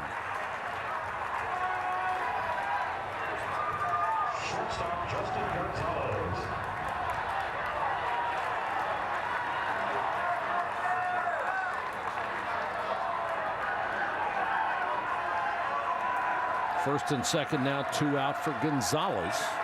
He was hit by a pitch earlier in this inning. Is the 12th man to come to the plate against the All-American first-round draft choice. You see Mark Marquis there. I'm wondering what he's thinking. Like I said, all of a sudden looks like he's kind of settled down and found more of the strike zone. So I wonder what he might be thinking. Well, Jessica will be talking to him shortly. We'll ask him what is going through his mind at this point. Certainly it's an unexpected development for Appel to come in here and struggle the way he has. 1-1 to Justin Gonzalez, the junior from Miami.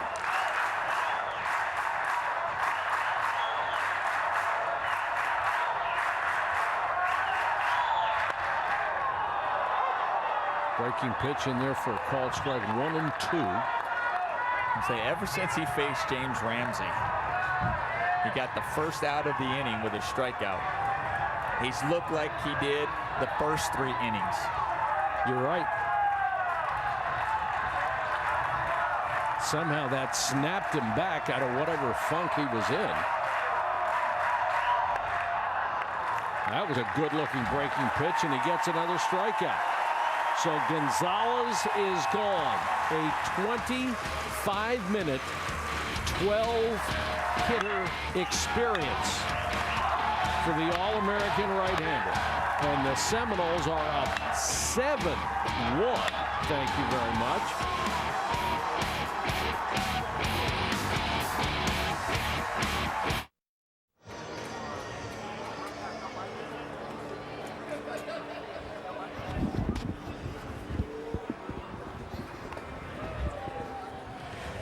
It is 7-1. Florida State will go to the top of the 5th. And let's go to Jessica Mendoza. Jessica? Well, Coach, 7 runs in that last inning. What did you see with your hitters against Mark Appel and some clutch at-bats? Jessica, we had some good at-bats, no doubt about it. I thought that Holland's at-bat was big to get us going. And it was just one of those innings that things just happened to go our way. A lot of baseball left. Well, for Brandon Liebrandt, your pitcher, he's been really showing a lot of poise with runners in scoring position. What do you see in your freshman so far? It's a great observation, Jessica. He has shown a lot of poise in an environment like this, and it's something that you don't expect freshmen to do. But then again, is he still a freshman when we're in June? That's a good point. Thanks a lot. Thank you, Jessica. Thanks very much. And the coaches have always been so cooperative with us. They're willing to share their thoughts in the middle of the ball game when they're thinking about a lot of stuff. And now Liebrandt staked to a 6-run lead as he goes to the 5th and will face the bottom 2 hitters in the order and then back to the top of the lineup. Given up 5 hits, but has minimized the damage with only 1 run. Smith, the catcher, fouls off a fastball. He popped to third his first time up. Now let's see how sharp Liebrandt is. I mean, he sat there for a long time. We knew he was throwing down on the side to try to stay warm. Smith has the 2nd best average on this ball club, now hitting .328 after he's gone 0 for 1 in this game. He'll be followed by Kenny DeKroger, the shortstop. Not sure where that was. Maybe the umpire thought it a little bit high, but it looked pretty good from here. But you know, right now that's Liebrandt's job, is to go out there, just throw strikes, because he's got such a lead, and try to get his team back into the dugout. There's the strike. Nothing helps your ball club more after they've rallied and to go out and just shut the other guys down. Continue, keep the momentum on your side, because if Stanford is able to come back and put up a few on the board, tries to take the momentum back on their side. Plunked him right in the middle of the back. And Eric Smith reaches. Marquis, after that long, disastrous inning, trying to make sure his kids keep their head in the ball game. And one of the big advantages to being around as long as Marquis or Martin, you've seen it all, and you know how people react and how to counter that. That's why you win 1,500, 1,700 ball games. Now Kenny DeKroger, the shortstop from Woodside, California, swing and a miss. He's singled his first time up and is now hitting .272. Well, once again, Stanford gets the leadoff runner on base to lead off the inning. That's 3 out of the 4 innings, 3 out of 5 innings. It's the fourth time out of the 5 innings that he's had the leadoff runner on. And we've seen Marquis sacrifice bunt, but he's not down 7-1. He's not sacrificing. No. He's runners on. He needs to get guys on. And one at a time won't get it done. Checking throw to first. Don't have to be too concerned about guys running either, do you?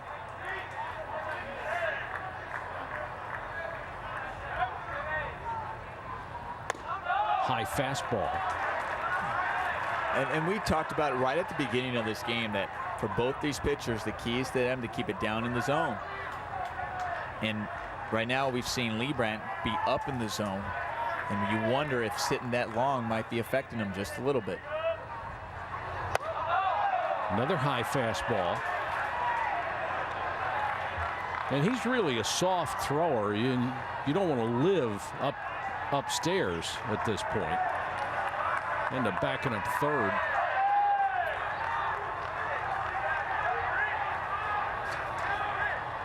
Three and one to DeKroger, a runner at first here in the 5th. Fouled straight back. 3-2 had a good hack.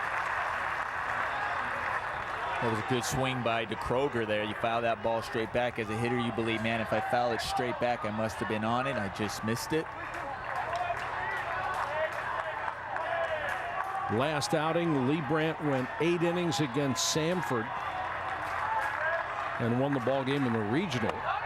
Fastball low. And he has 2 runners aboard after hitting a batter and walking one.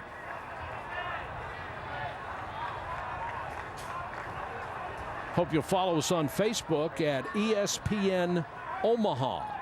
You get all the scores, the brackets, interactive, all sorts of doohickeys. Doohickeys? Doohickeys. All right. That go along with the brackets. Yes. Okay. Or on them. Okay. Doohickeys can go anywhere. Back to the top of the order for Stewart. Chop back up the middle. Could be 2.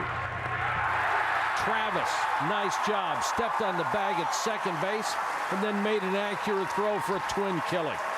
Well, this is what Leibrandt has done when he finds himself in the jam. We've mentioned it. Jessica mentioned that poise.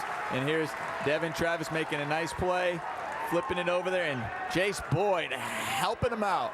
We talked about Boyd over there at first base. He already made a good play on a bunt and a fielding by Leibrandt and picked him up, and now he picked up the second baseman. Smith goes to third, but now there's 2 gone. After the pitcher's best friend, the double play, and Danny DeKroger stands in, trying to narrow this 7-1 advantage with a base hit. Stanford only 1 for 7 with runners in scoring position. Had him out in front on a changeup. Yeah, with a 7-1 lead, you don't mind that the runner got to third. You're taking those outs right now. You take that anytime. Every out is huge from now on in. We're in the 5th. Seminoles put 7 on the board in the bottom of the 4th to take a 7-1 lead.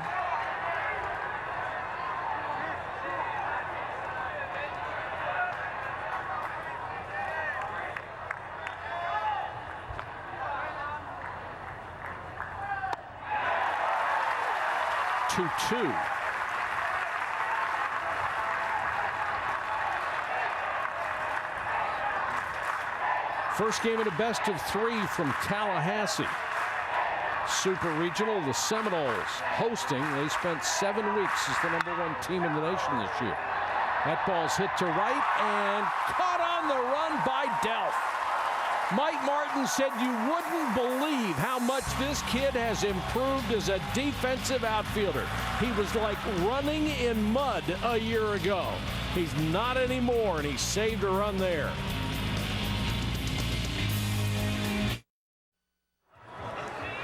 Fifth inning, 7-1 Florida State. Let's go to Jessica Mendoza. Jess? Well, Coach, Mark Appel had some issues with some control last inning. How did you assess him?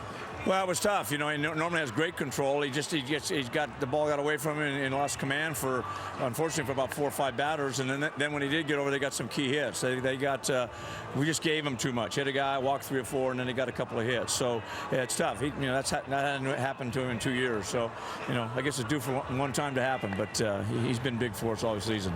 Well, he did come back strong at the end of that inning. Could we possibly see him in Game 3? I don't believe so. He's up about 90 pitches. That's why we got him out. I would doubt it. Yeah. All right. Thanks a lot, Coach. Thank you. Mark, thank you very much. Jess, thank you. Mark Capel goes 4 innings, throws 95 pitches, gives up 5 hits. That wasn't what did him in. 4 walks, hit a couple, and his control was just gone. Yeah, his control was off, and you talk about those 5 hits. We heard Coach Marcos talk about, well, they've got some big hits. Well, a lot of big reason those big hits came because they could hone in, focus on one pitch because he couldn't find that strike zone. Garrett Hughes, the new pitcher. Big kid, 6'5", really tough on lefties. 15th game of the year. He's 3-1 with a 2.55 earned run average. Almost a 2-to-1 strikeout to walk ratio. And throws downhill.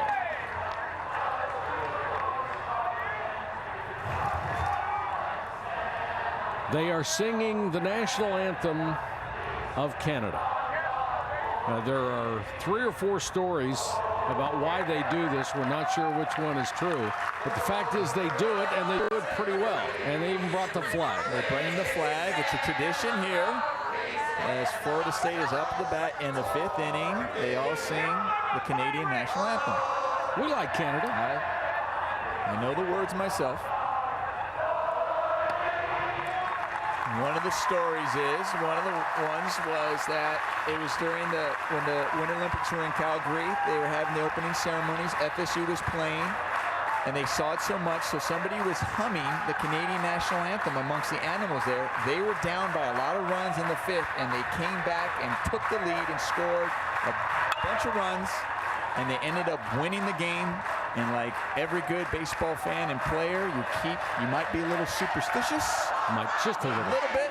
So you stay with it, and we hear, "Oh, Canada," in the 5th when they are up to the plate. Now, whether that's true or not, it's a good story, so we'll stay with it. Bottom third of the order for the Seminoles, all lefties. One reason that Garrett Hughes is in there.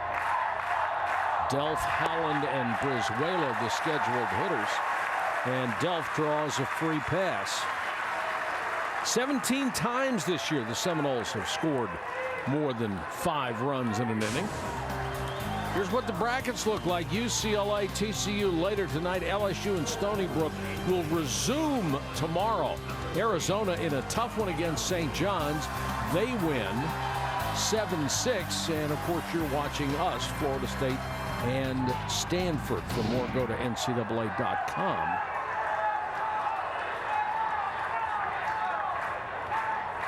So if you're Mike Martin, you're back to the bottom of the order again. Left-hander against left-hander. Holland has walked a couple of times. Let's see if they want to sacrifice or hit and run again.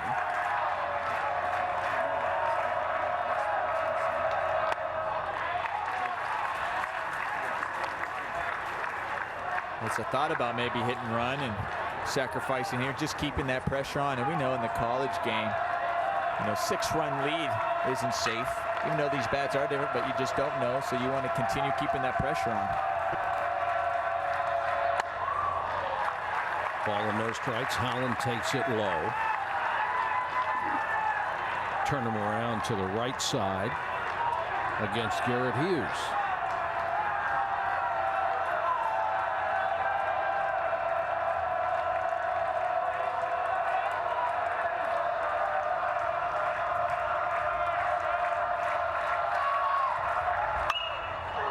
Hit hard but pulled foul down the left side.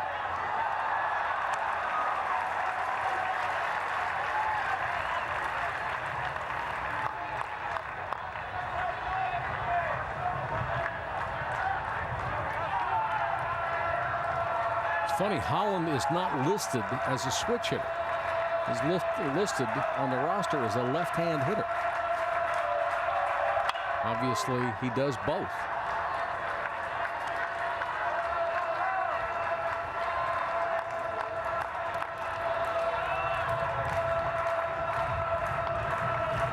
That's actually, we got it wrong. That's why they actually have a pinch hitter. That's John Nagowski pitch hitting. So that would explain it. Yeah, that would explain it, because didn't see that they got a new hitter up there. Holland is 13. Nagowski is 3. He is the normal designated hitter.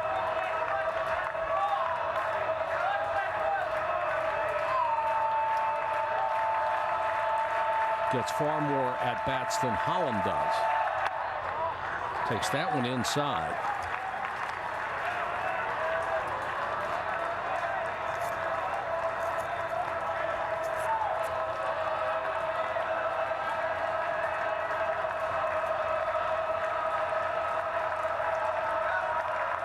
Three balls, 2 strikes. Runner at first, nobody out. Seminoles trying to get something else going again here in the 5th. You see the pitcher step off. You see Hughes step off because you do have a 3-2 count. Just trying to see if they might have the runner in motion with Nagowski at the plate.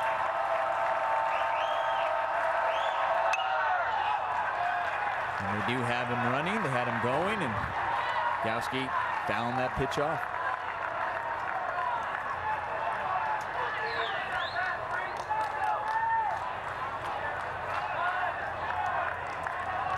Well, Hughes is usually that situational lefty, but since such a short outing by Appel, we'll see how long they keep him in this ball game if he starts getting through these hitters and having quick innings.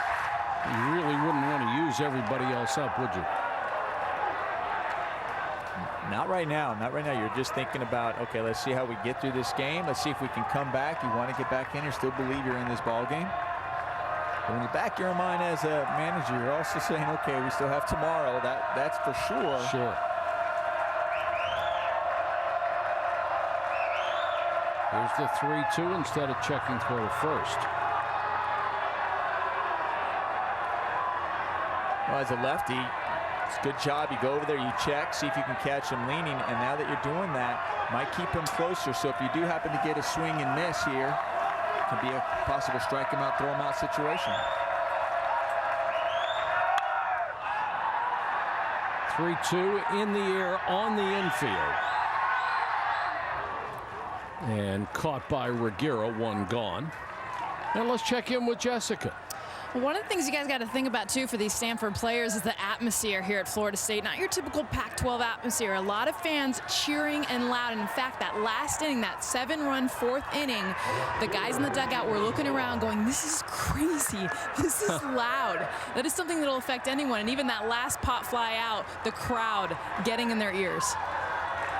A little different atmosphere. It is a different atmosphere.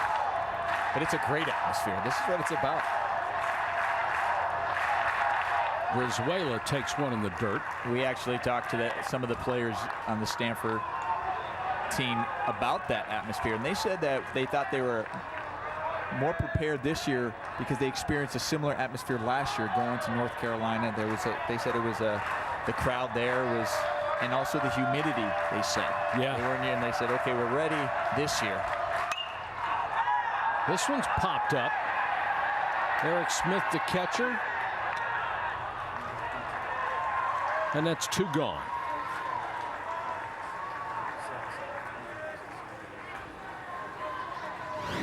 Well, so far, Hughes doing a good job getting that, get 2 to pop up, and the catcher, textbook, taking his helmet with him until he was ready to catch it. Then you toss your mask out of the way.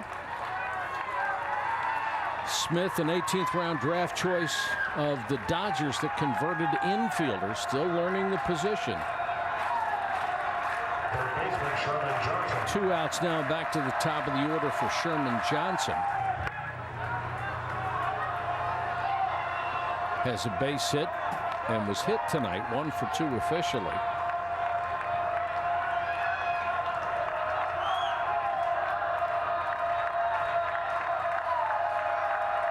Seminoles in control here, 7-1 in the 5th. They've knocked out All-American Mark Appel, and now they're facing Garrett Hughes.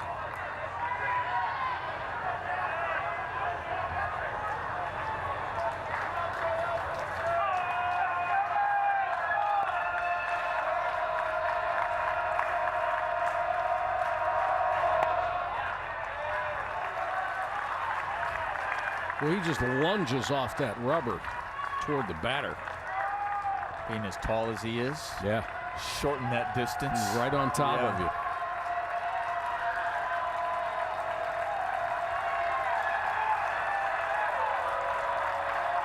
Behind in the count, 2-0 to the senior out of Tampa. That one's in there for a called strike, 2-1.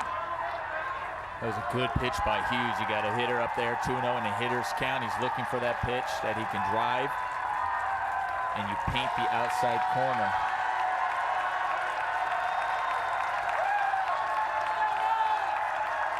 Seminole fans loving every second of this after they've come from behind.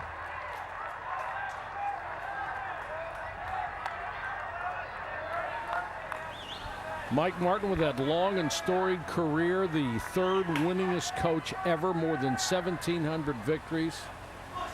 Been to the College World Series 14 times, looking for number 15 and his first title. It would be great for college baseball if he could get it. He is a very popular man with not only fans, but with his peers. And there's a ground ball single into right. The runner will hold it second, first and second, 2 gone. And the second base hit for Sherman Johnson.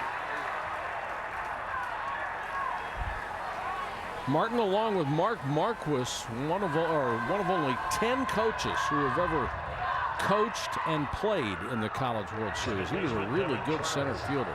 1,719 wins, 40-plus wins in all 33 seasons at FSU. How is that for consistency? And 7 times he's been named the ACC Coach of the Year.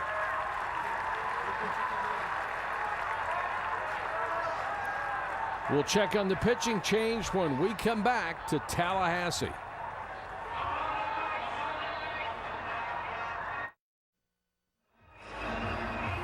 Welcome back to the NCAA Baseball Super Regionals presented by Capital One. Let's take a look at our game summary here in Game 1 of the best of 3 in Tallahassee. The Seminoles get 4 in the bottom, or 7 in the bottom of the 4th to take the lead. Appel only went 4 innings.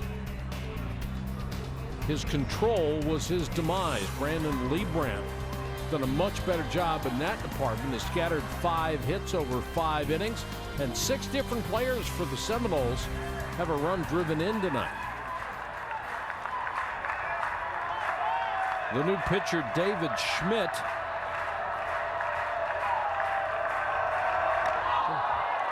Wow. And that didn't take long. That's not what you want to see.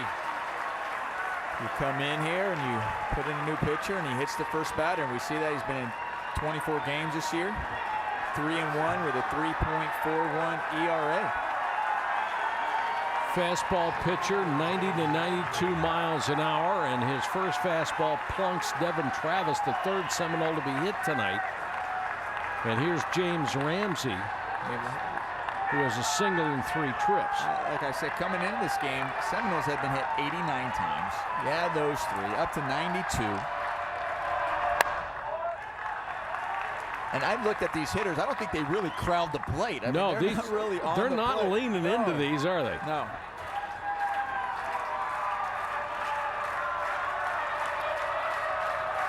Two on, 2 out here in the Florida State 5th inning for the All-American Ramsey, the first-round draft choice. Showed bunt. That was a bit surprising to me. You got 2 outs, your bases loaded. You're the guy who drives in the run, one of the guys who drives in the run. Got a guy like Boyd behind you, and you're thinking about bunting him in. Maybe he's just trying to get the third baseman in, up the middle, and through for a base hit. Got to get 2 runs home. Ramsey delivers with his second hit of the evening.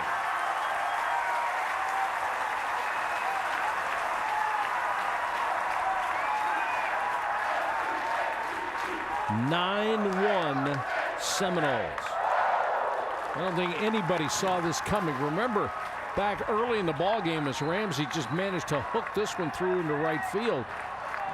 His last at bat when he struck out against Appel, he really pulled off of the ball. That one, he stayed on there long enough. He was still kind of leaning, but he still stayed on there and threw the ball long enough to get that ball up the middle. That's what I wanted to see. I don't want to see him square around. Sure. They got bases loaded. We want to see you get those base hits and knock in those runs. Well, back to how unusual this is. Remember back in the first inning, Mike Martin brought in his infield in a scoreless tie because he was concerned that one run might do the job with Appel pitching. So this is a shocker. And now the leading hitter on this ball club, Jace Boyd, who has a single and a walk in 3 trips. Yeah, I mean, him bringing in his infield was telling right there early on. And Seminoles trying to add to this lead. A fastball low, 2-0 to Boyd, who's now hitting .391. Because I'm sure Mike Martin did not think that in 1 inning against Mark Appel we were going to send up 12 batters to the plate. I don't think that was written in the script. Where half of them would either walk or get hit by a pitch. No, I don't think he got the memo on that one. Rusty Filter, the pitching coach, wants to come out to talk. He wants to check to see if he's all right. That's why he called the umpire out before he came out there. He says, it looked like there was something wrong with my pitcher. And the umpire's there to make sure that they're not talking so it doesn't count as a visit. I think now they might be looking. And they're going to go to the pen.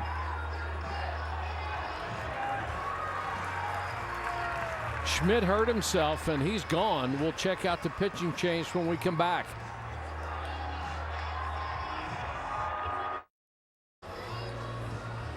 Sunday night, 8 o'clock, ESPN, the ALNL Showdown presented by State Farm on baseball's biggest stage is Prince Fielder and the Tigers. That still sounds funny. Take on Joey Votto and the Reds. Then on Monday night at 7, David Ortiz and the Red Sox against Giancarlo Stanton and the Marlins. Both games available on ESPN, ESPN3. Also live on WatchESPN.com and the Watch ESPN app. Sunday Night Baseball presented by Taco Bell. Monday Night Baseball presented by USAA. The new pitcher, number 37, Sam Lindquist, but he was not the first guy out of the bullpen. It was John Hochstatter. And they said, no, John, not you. And John had to go back to the bullpen. How long do you think that run is? When you get back there. Cow. I know right now they probably can't mess with you in the bullpen. In the big leagues, they'd be messing with you because of the score right now. But here you got Sam Lindquist. You can see the numbers, what he's done this year so far with a 6.3 ERA. 4 pitchers for the last 7 batters for the Stanford Cardinal, and that's not counting Hochstatter. Somebody's got to get the job done. Runners at first and third, 2 outs, 9-1 Seminoles. And how this game is completed may not have a lot of effect on the outcome of game 1, but it could have a lot of effect on the outcome of tomorrow night's game. Well, they're getting into that bullpen. They're having to use a lot of arms out of that bullpen. And it could deplete that bullpen, you know, for the future games in this series, because we know there's definitely one tomorrow. There's going to be a second game. And I wonder if that's why maybe they were going to bring out the one, and they said, no, we might have to save you for tomorrow, so you run back. Well, plus psychologically, you'd want some good things to happen right now. And you know what you, I think right now, if you're Mark Marquis, what you really want to happen right now is just one of your pitchers to find the strike zone. And Lindquist apparently is not in as he walks the first man he faces. You know, and Schmidt comes out of the game. We don't know if he was hurt or not. It looked like something might have happened to him, but he wasn't able to find the strike zone either. There's Hochstatter looking back in like, all right, do you want me now or what? Because I'm not going out there again unless you want me. Right. That's what I'm like, we're not happening to me twice. There's a fastball in there for a called strike to Stephen McGee. Sacrificed his last time up. He singled and grounded out. Seminoles already with a 9-run lead, looking for more here in the home half of the 5th. Maybe they did Hochstatter a favor by not letting him come in the ballgame. Because apparently I think there's something wrong with that mound for the Stanford pitchers, because right now they are not able to find that zone. Nobody's looked comfortable yet. After Appel blew up. Fastball low, 2 balls and a strike. FSU in the last 2 innings has put 14 guys on base. Yikes. And 9 have scored.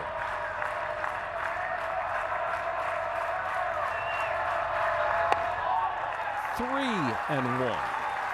And there's no place to put him. Well, so far, it's been 23 minutes and counting this inning. We saw that was after a 25 minute. We'll see how this, if it affects Liebrand at all. How much longer do you think it feels in the Stanford dugout right now? Must seem like an hour and a half. A walk drives in a run. 10-1. And if you're Mark Appel, this is one of the lousiest nights of your life. You get lit up, most of it your own fault, and you get to take a management science and engineering final as soon as the game's over. Right. And the way this is going at these long innings, he may not be able to be there in time for it. Well, he has no more obligations at this point. Another one out of the zone, this time to Justin Gonzalez. He struck out twice and been hit by a pitch. Hitting .239. Bases still loaded. It is 10-1 Seminoles. And correct me if I'm wrong, but they haven't hit more than 1 ball that would hurt you if it hits you in the chest. They've had a couple here and there that they've, squared up, but a lot of it has just been, they've been getting free passes. They've been, the pitchers for Stanford haven't been able to find that strike zone. And then when they do find the hit, they're able to get that hit. When it does find that hole, it's usually with the bases loaded. Exactly. So everybody just keeps running around. Sam Lindquist struggling with his control, matching the rest of his pitching teammates for the Cardinals tonight. 2-0, bases loaded, 2 out. Swinging 2-0. There's another example you just wouldn't think you'd take a hack until you forced a guy to get something in the zone. Because he hasn't been able to find that zone.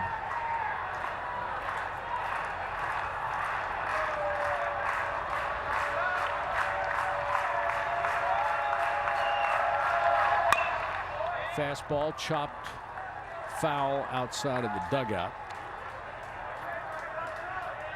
Well, just any way to get it out. Certainly not another walk or not another hit batter. I mean, you just you're going can't do this to hit that yourself. Strike, right? Just get that strike, make him earn it. That's Jeez, 3-2. So many times, when you feel this way as a player, and it's tough on the infielders right now, and your T-bends, not just your infielders, your defense. You're back on their heels. You're seeing ball after ball after ball. Now, if they do put a ball in play, it's tough for you to make a play. Sure. Because you're not on your toes. You've been out there for so long. Merry-go-round starts on 3-2, swung at ball 4 and fouled it away. That was up and in.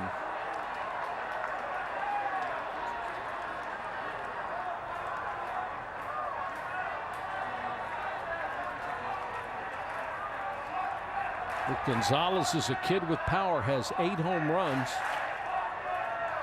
He may be having thoughts of grandeur right now. Fastball missed. Another walk. And another run. Holy cow. What a disaster for the Stanford Cardinal.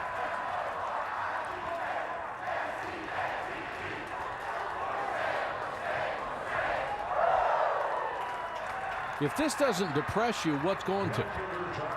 This is a tough one as a baseball player when you see this. But at the same time in baseball, one thing is you know that there's always tomorrow, and you're going, all right, this is just one of those days that you got to try to shake off, but we have to get through it first. We can't shake it off yet. We have to get through it. We have to find somebody out there that we can send out there that's just throwing strikes. And like I said, you just see it's tough when you just see walk after walk after walk, missing the zone as compared to them just crushing us and constantly hitting the ball. Well, you say there's always tomorrow, but these 2 innings are lasting most of the night. Carrying into tomorrow is what you're saying, right? Yes. There may not be, take a line from Rocky. There is no tomorrow if we can't get through these. Josh Delph at the plate with the bases loaded. Another run walked in. The free gifts have continued for the last 2 innings. That's fouled out of play.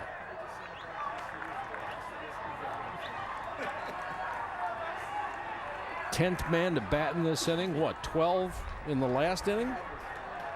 22 guys over a span of 5 outs. 1 ball, 2 strikes, and he misses. We've seen this on a few hitters with some of these pitches. Like they'll get ahead, and then they try to be too fine. Yeah. They'll be over there. They'll get 2 strikes. See this right now. He's got 2 strikes, and then we're trying to. We're so worried about maybe getting hit or covering that zone. You're ahead of the count. Just keep going at it. Ball 3. Boy, oh boy. And once again, the runners will be in motion. And first 3 innings, things were fine. well, with the runners being in motion, now you got to. Everybody knows there's no force out in any base. You got to throw it across to first base if you get that ground ball. Struck him out. The inning is finally over. 11-1. Florida State over Stanford.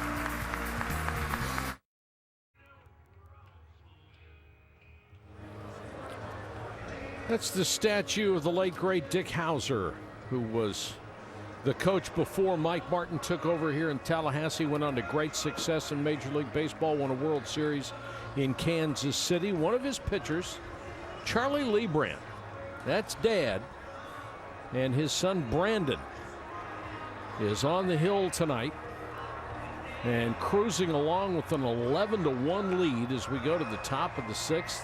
Dad's got to be really happy about that.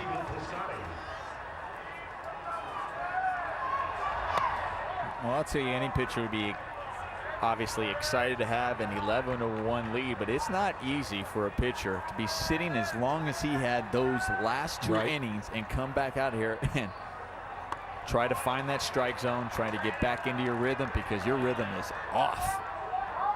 But aren't we complaining a little bit too much? No. I'm just saying that's what you want as a pitcher. You want to see that 11-1. I mean, it's not easy for a pitcher to come back out there. It's difficult. Yeah, but you better not say that to one of your teammates, because they're going to say, no, Brandon, you're up by 10. Get out there. No, you want them to come out there, but I'm saying it's not. I'm just saying it's not easy. Absolutely true. But keep it to yourself. Right. Yeah, you know? Yeah. You can say it up here. That's right. Piscotty stands in at 320 after he's gone 1 for 2 tonight. 3, 4, 5 men in the order and a huge uphill climb for this ball club. We go back to the first inning. Lebrand gives up a run, going out there, nice piece of hitting going the opposite way, and then he gets double played to get out of the inning. Talked about right from the get-go, right at the beginning, the poise and the composure he has on the hill. And I'll tell you what, he's not afraid to get that leadoff runner on base. Once again, he's got a leadoff runner at first base to lead off the inning, but he finds a way to battle and get out of it. Well, he did it the last inning with a hit batter and then a walk. He put the first 2 on after that long inning. So back to your point about it not being easy to go out there after sitting for so long and maintain your control. And big help, too. Mike Martin has said this when I was talking to him before the game. And I was talking about Lebrand. I was talking about, what might get him in trouble. And he said, that goes, a big help has been McGee behind home plate. We just saw McGee run out there, go talk to him. That his presence has really been the key for this young pitching staff. And they can't get McGee out of the lineup either. He has caught, coming into this game, 521 of a possible 543 innings. I don't know that I've ever heard a stat like that. I mean, that is literally, he has not caught 22 innings the entire game. Right back through the box, that's a base hit for Reguera. Yeah, I was joking with Mike Martin about that. He goes, I wasn't anticipating him being my starting catcher this year, and he came in there. He's filled in the role unbelievably, more than I could have possibly imagined, because we wouldn't be here without him. And like you said, he goes, and he goes, did you notice how much he's caught this year? I said, yeah, I almost sent you a memo to say, hey, can you give this guy a break? Wow. That's an inning off every 3 games is what that amounts to. Thank you so much. There you go. Are you taking a final after this game too? Wow. No, that's okay. All right. Not going to take another one of those. Austin Wilson with 2 aboard and none out here in the 6th. Toward short, could be 2. Second. The second baseman stumbled. Devin Travis, trying to make the turn, almost fell on his face coming off the second base bag and still got the throw. Well, we knew they had a nice up the middle pair here. We see him, his cleat got caught. He's on his way down and throws a strike to first base. He had a double play earlier and didn't fall on his face, and short hopped Boyd over there, and he made a good scoop. This one, he's fallen down and makes a perfect throw. So for the second time in the game, they had 2 guys on, and a double play gets 2 outs, much to Dad's delight, and sends a runner to third. And now Blandino, who has been a sensation with the bat this year and a major surprise for this ball club, one of the reasons that they're here.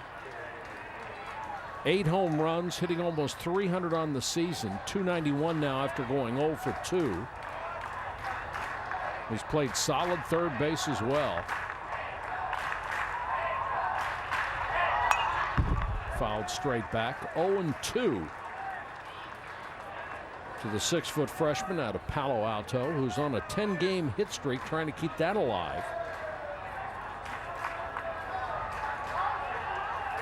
What do you want to see out of your kids right now? Just a no give up attitude? You want to see them battle to the end here?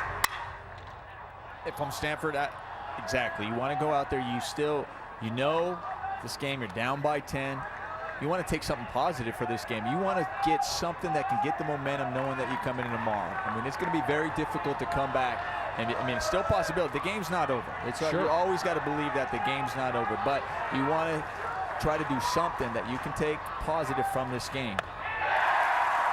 Swing and a miss, and Brandon Leibrandt gets out of the inning again after allowing another leadoff runner to reach base. Tough in the clutch. Through 6, he's allowed only 1 run. There are 16 teams left alive to trying to reach the College World Series in Omaha. Here's our section of the bracket. UCLA TCU later tonight. LSU Stony Brook, an exciting ball game suspended by rain. They'll restart 11 a.m. tomorrow morning. Another exciting game as Arizona beats St. John's in the opener. We're here in Tallahassee for Florida State and St. John's, and a line drive out to start the inning. And let's go to Jessica Mendoza. Well, guys, one of the things I was talking with assistant Stanford coach Dean Stotts about is the whole paralysis by analysis that the Stanford student athlete goes through. You got to understand, these guys are smart, but the problem, the negative part of that is they overanalyze. They get into a jam. They walk a batter. Next thing you know, you see the wheels turning, and they can't get over it. And what happens after that? It spreads, and you're seeing it right now with the pitching staff. I've experienced it myself as a Stanford athlete.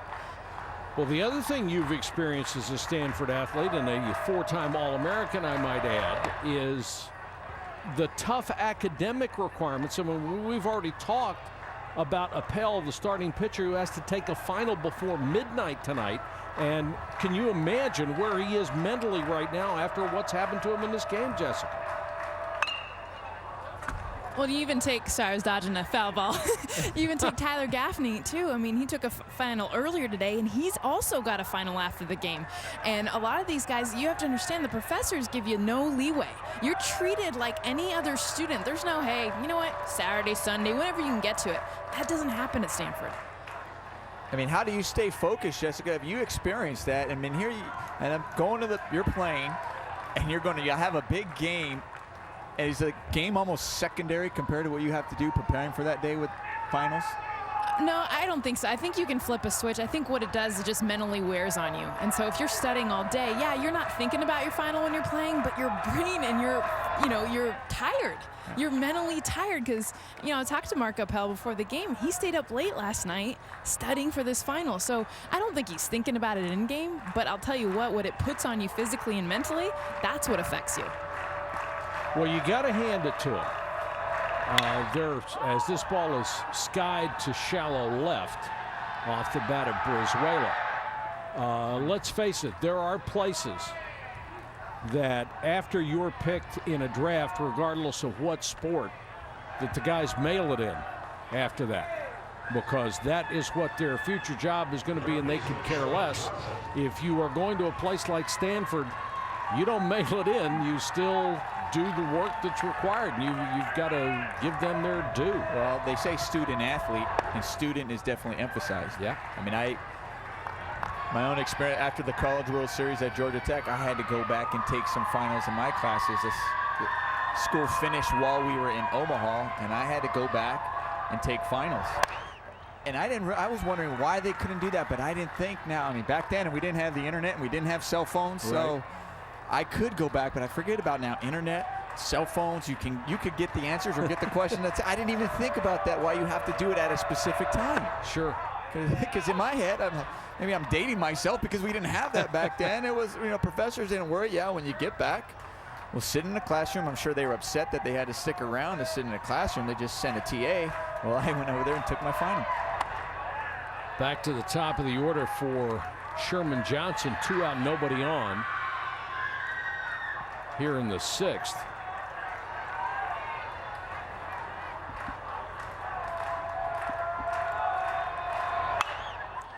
Foul back out of play. And I'll tell you what's interesting is you got Florida State, who's been out of school since April, and you have Stanford, who's still in school. You're kind of jealous over there. I remember going to Omaha, and there were other teams over there in Omaha who were like, "Oh, we've been done a month ago," and I'm like, "And you're just focused on baseball?"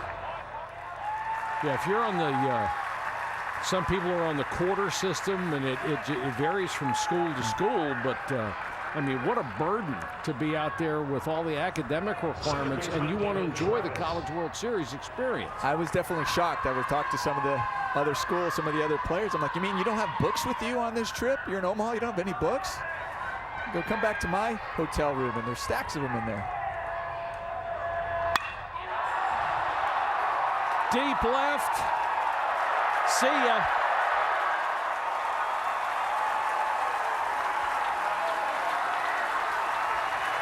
Devin Travis turned on one and jacked it out of here. And it's 13-1 for Devin Travis, his 6th home run of the season. And Florida State just adds on. I mean, this was a no-doubter. I mean, just as a hitter, you're like, this is the one that you really don't even feel. You always hear hitters when they hit home runs, like, sometimes I didn't even feel it off my bat. Well, he probably didn't feel that one because it went so far.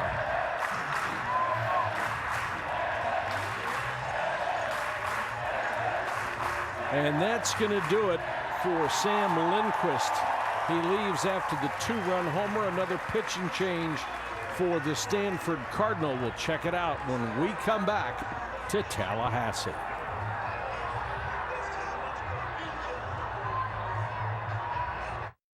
We can't wait. It starts next Friday in Omaha, Nebraska, the College World Series. And Florida State one step closer to making the 15th trip from Mike Martin. And we've got a pitching change. Hochstadter, second time he's run on the field, the first time he's gotten to the mound. And the rain has begun. Oh, gosh. And Wow. Hochstetter airmails one to the screen. I like to blame the wet ball on that one. You hope that was just a factor in here. You can look at his numbers. 3-3, high fastball there. You know, and Hochstetter was drafted last year in the 47th round by the Twins coming out of high school. 42 2/3 innings this year for the big left-hander. And this is part of a weather system that they had hoped would stay to the south of us, but apparently has reached here, and this one is ripped into the gap off the wall. And the All-American Ramsey has his second hit. And after he struck out against Appel, that stroke is back to where you're used to seeing it. It is, and that's what good hitters do. They make adjustments. It's not only just adjustments from game to game, it's an adjustment from bat to bat, and really good ones do it from pitch to pitch. And he stays on that ball. Earlier when he struck out, we saw his body leaning more out of the plate, kind of already leaning toward first base. And his hit before that one, before this double, he stayed on it up the middle, and that one he stayed even longer on that ball, and it was down in the zone, and he drives it to right center. Ramsey now 3 for 5 on the night. That one's high to Jace Boyd. Let's go to Jessica Mendoza. Jess? Well, I spoke to James Ramsey before the game, and he talked about being that captain. And he said, hey, this is a team of horses. I'm the jockey. I try to lead by example. I like to show it on the field. I hustle in and out to center field. You're going to see me getting hits to all fields. I'll do whatever it takes. Plus, I'm that rah-rah guy in the dugout. I'm going to cheer on my teammates. And he's like, I just want to do it all, everything. So they see, hey, this is what you need to be successful. Jess, you don't run into many kids like this, and he is obviously the genuine article. There's nothing false about him. He's just a tremendous young man with a lot of skill. He is the first person ever to wear that C on his jersey, and they have had some great players to come through here, but all you have to do is meet him for 5 seconds and you realize this kid's a leader and a winner.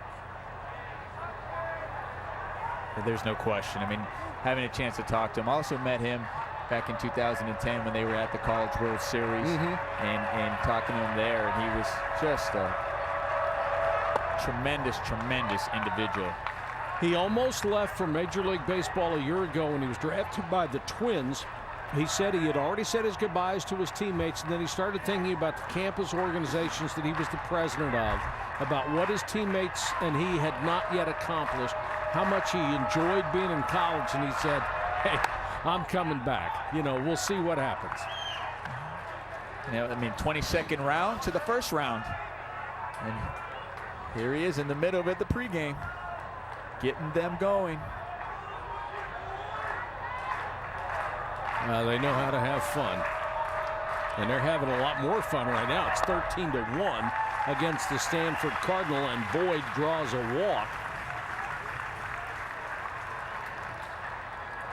And Ramsey has just been a machine with a bat in his hand. First in slugging percentage in the Atlantic Coast Conference. First in on-base percentage. First in runs. 385. Second only to his teammate Jace Boyd coming in. 55 RBIs. That's 5th in the conference. Leads the team. He is also in the top 10 nationally in 5 offensive category. The only player in the country to be in the top 10 in those 5 offensive categories. He just had a miraculous season. Is it shocking that it said ACC Player of the Year? No, not. It would be shocking right, if it wasn't. Exactly. High and outside from John Hochstetter. The 4th, make it the 5th Stanford pitcher of the night.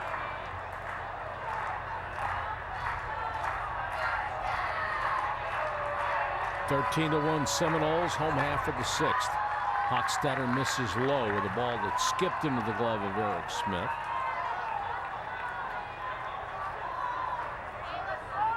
Stanford pitchers have allowed 9 hits, but 10 walks. And 3 guys have been hit.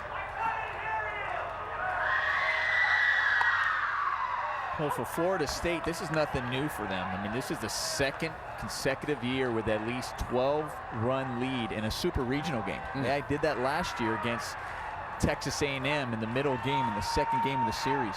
But Texas went on to defeat them and go on to the World Series last year. This ball's lined toward the gap in left center. Going to get another run home as Ramsey scores, and it's 14-1. That ball was hit on the button by Stephen McGee.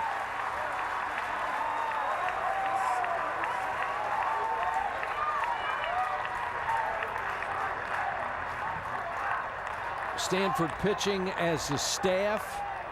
After the third inning, it has been an unmitigated disaster.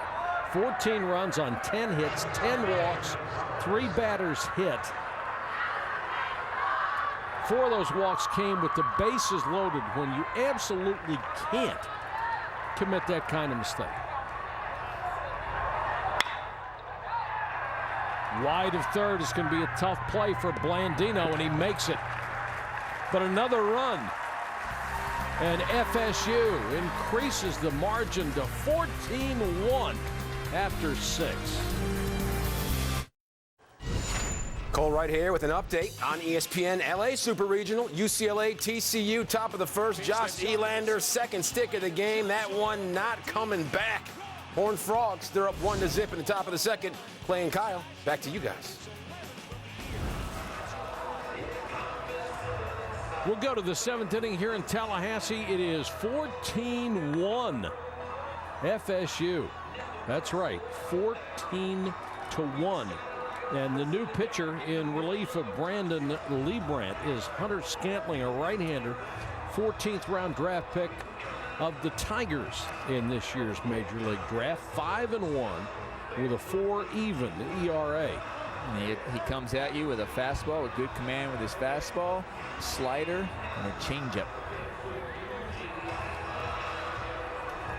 And you see what Brandon Liebrandt has done for the night. In 6 innings, 6 hits, 2 runs, just 1 earned, 2 base on balls, and 4 Ks. Had 85 pitches. And I wonder if him sitting down for those innings for so long had something to do with taking him out. Let's take him out and bring in a reliever. Dominic Jose will come on to pinch hit here in the 7th for Gaffney.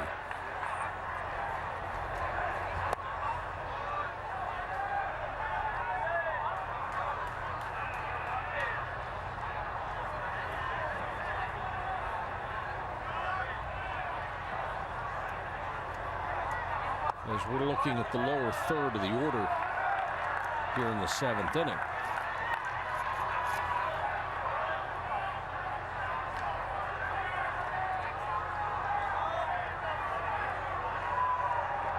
All you're really looking for out of Hunter Scantling right now is to throw the ball over the plate, make him hit it, get a few outs, and get out of here, right? That's it. Just throw strikes.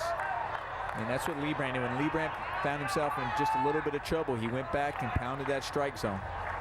And the defense over here at FSU were making the plays. So that said, Dominic Jose draws a leadoff walk, another leadoff base run. And let's see how Liebrandt did it. Here it is. He was in trouble. Gets that ground ball. Gets a double play to get himself out of an inning. Then beautiful strikeout on the inside corner. Get them swinging. Another man in scoring position. Double play. Nice pick over there by Boyd. Then goes up in the zone to get that strikeout. I mean, whenever he found himself in trouble, he got back composed on the hill and made the pitch when he needed to. Wayne Taylor will be the pinch hitter.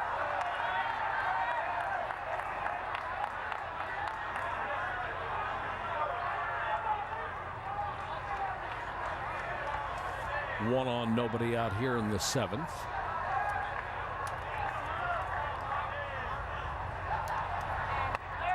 Well, Mike Martin has had a good mix of veteran players and freshmen. Liebrandt, the starter, and the guy who is in line for the win tonight, a freshman left-hander. He's going to go with another freshman tomorrow in game 2, Mike Compton. And when you can rely on freshman pitching that way, you've really found something, haven't you? I mean, well, it doesn't get any easier for Stanford. I mean, Mike Compton comes in tomorrow. He's got 11 wins on the year. He has the most wins of any freshman in the country. This one's tapped foul toward the Seminole dugout. We're in the 7th. It was a pitcher's duel until the bottom of the 4th. 1-0. Stanford had the lead. And then the All-American Appel just lost his command completely. Nice pitch called strike 3 on a curveball. 1 out in the 7th.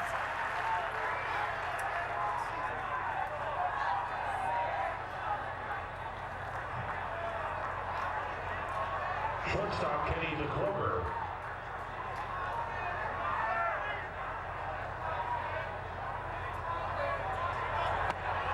DeCroger takes a curveball for a called strike. He has walked and singled.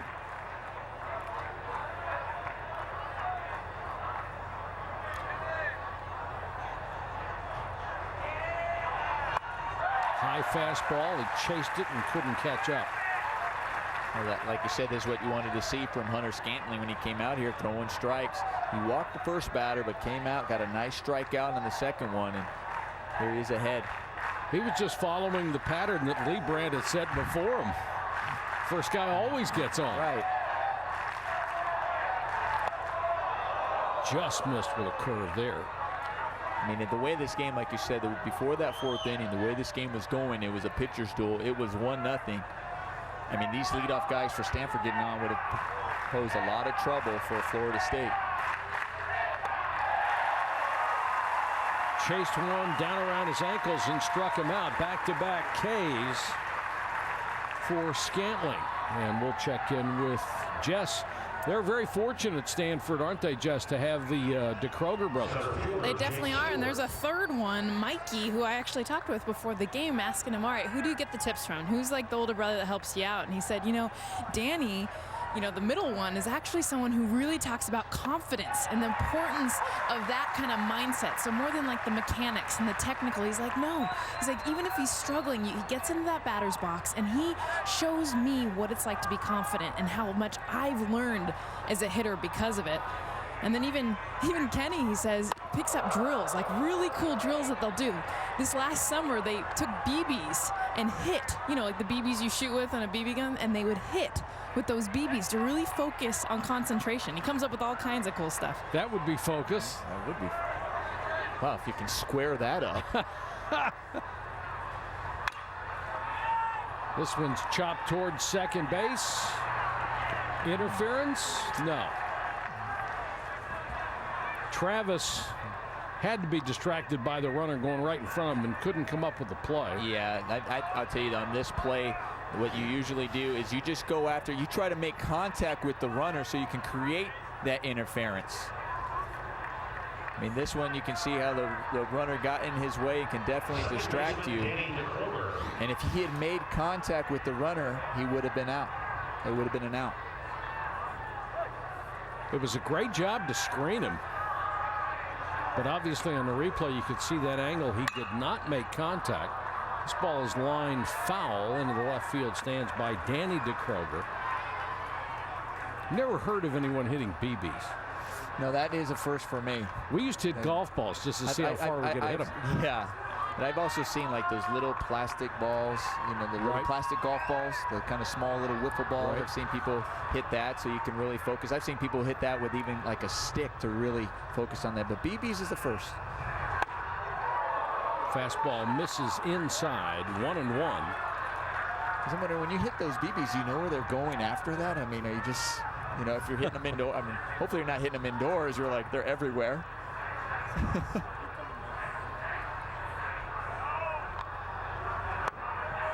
Apparently his father pitches BBs and wears goggles so he doesn't get drilled. It's a good idea. After I'm focusing on them, they put them back in the BB gun, and as you shoot them to see, okay, let's catch up to this. Yeah. Try to hit that one. Right.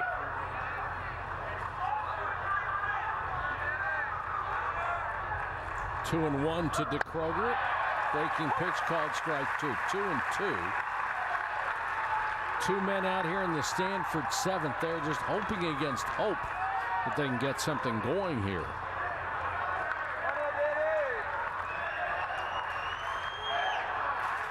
Game 1 of the Super Regionals in Tallahassee. Chopped down toward the first baseman and taken by Boyd. He'll make the play himself. The Stanford 7th is over. Friday Night Fights, presented by Corona Extra on ESPN2, returns tonight at 10 p.m. Eastern from Las Vegas. Kelly Pavlik, the former middleweight champion of the world, continues his comeback against Scott Sigmund on the eve of Pacquiao-Bradley.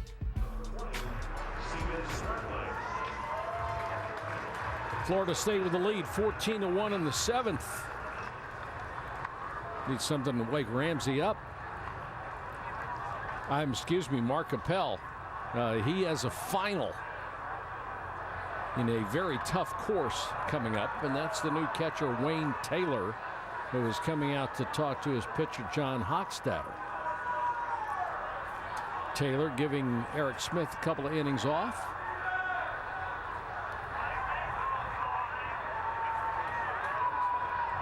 And Steven Spradling is the pinch hitter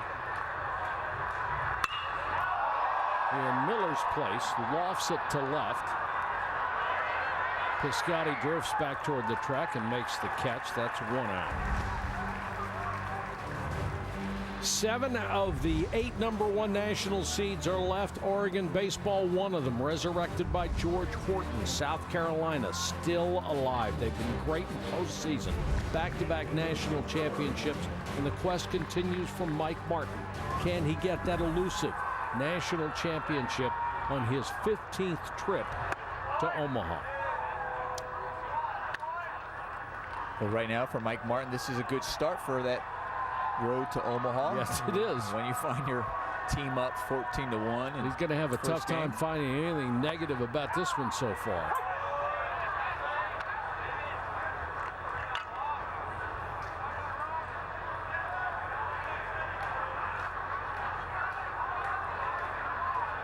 Brizuela stands in and didn't get out of the way and becomes the 4th hit batter by the Stanford pitching staff. So 4 hit batters and 10 walks. Can't win that way. Well, I'm keeping a tally for Florida State, so 93 on the season for them of hit by pitches. That may have been the easiest one all year. A slow roundhouse curveball that stayed inside. Not going to hurt too much. Now back to the top of the order for Sherman Johnson.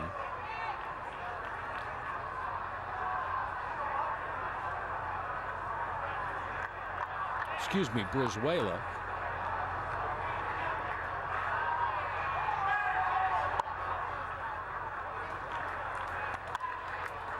Well, right now, once again, we have Stanford. We just want to see those just hitting that strike zone, just pounding the zone,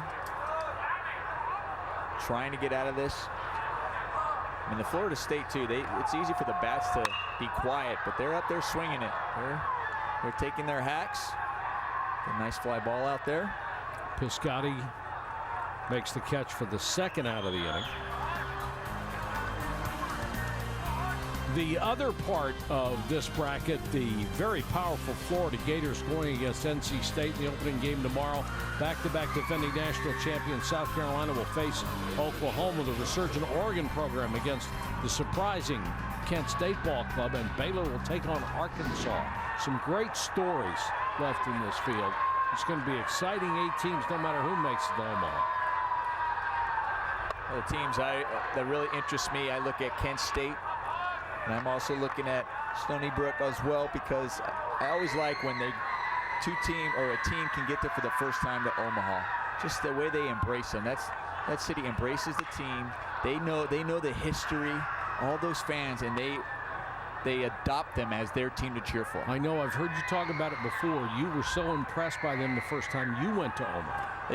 It was incredible. I tell people, I go, if I'm fortunate enough to play in the big leagues, and if you don't ever get that opportunity, and you got to play in the College World Series, you know what it felt like to be a big leaguer. They made you feel that special. That's great. And it's really an impressive and special place. Of all the years I've been going there, they have certainly embraced every single team, and then later on in the series, they'll adopt somebody and cheer more for them than anybody else. But they just love to watch baseball. They do, and for us at Georgia Tech, that was the first time Georgia Tech had ever gone to the College World Series. And I remember when we would play and we were hearing all these cheers, and we're like, man, did this many fans from Atlanta come to see us? And they're like, no, they've embraced you because this is your first time being here, and they love that. It's a great host city. Sherman Johnson will draw a walk.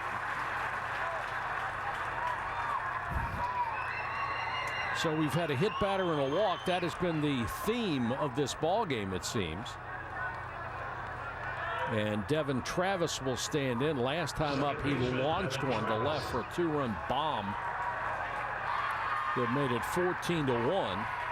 And it puts James Ramsey on deck. He already has 3 hits in this game. Time called at the plate. We've seen the home plate umpire not give time before, but that one was the catcher asking for time.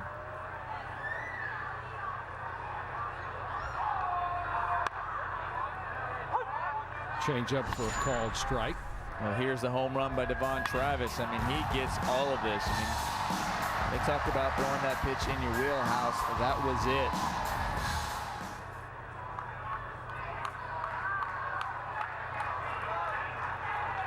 Seminoles 7th. That might be another one.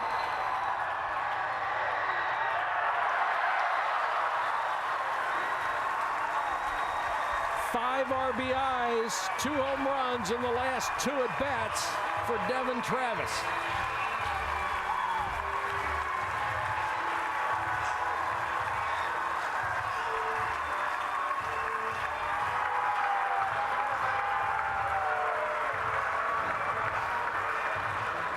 Well, he gets another one up in the zone, right in the heart of the plate.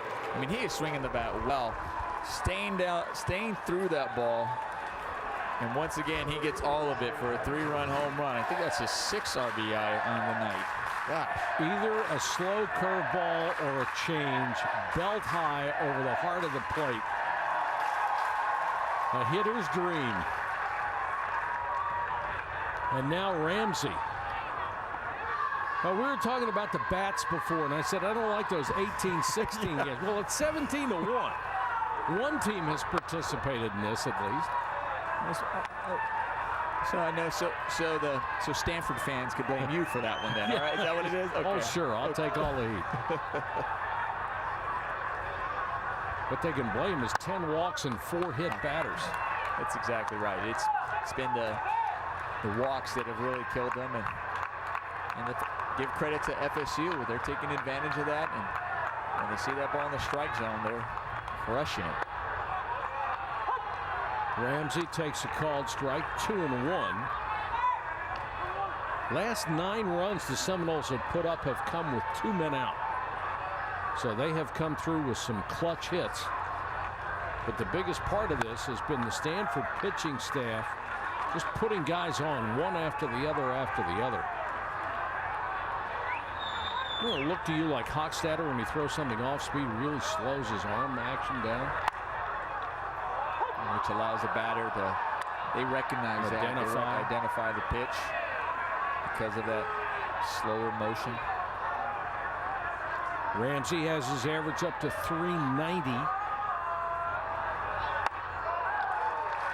And he draws a walk.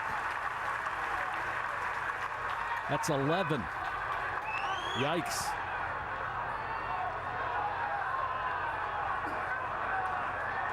And that'll get Jace Boyd back up, who all by himself has 3 walks. A single and a ground out, so he's 1 for 2. And we are going to go to the 6th pitcher on the Stanford staff here in the 7th inning. We'll tell you about him when we come back.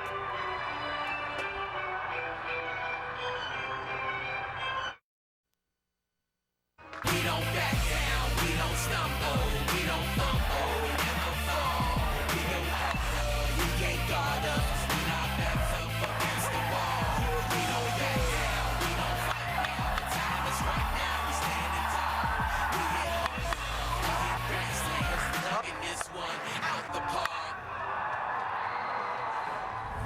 Seminoles of Florida State are cutting a swath through the Stanford pitching staff, as you might expect, with a 17-1 lead.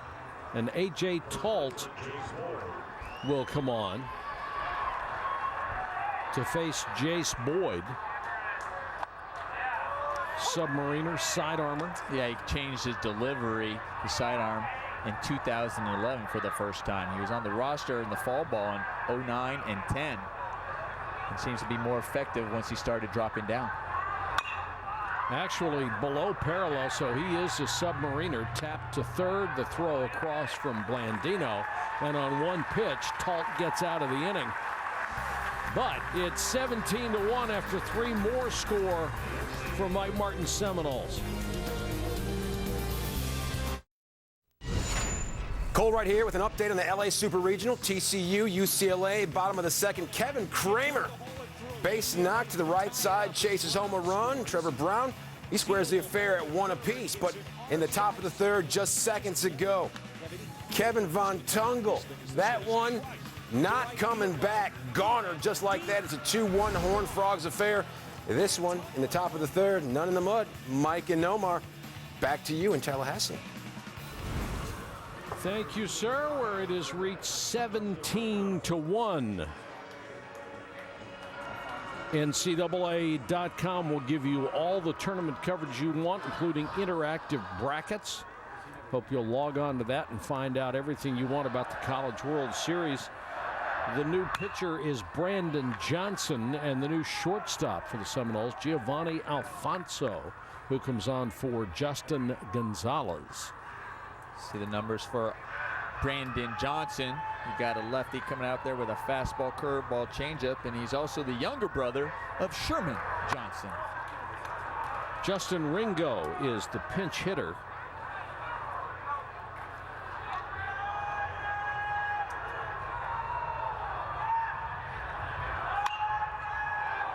Fouled that one off his foot and goes down.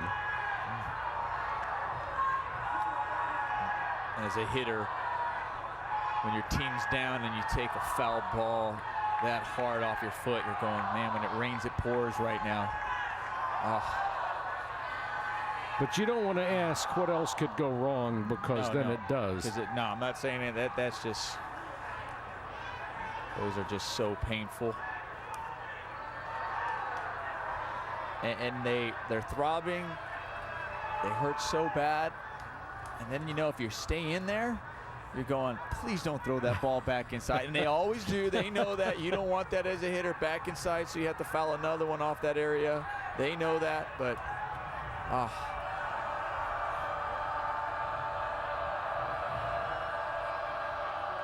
somebody.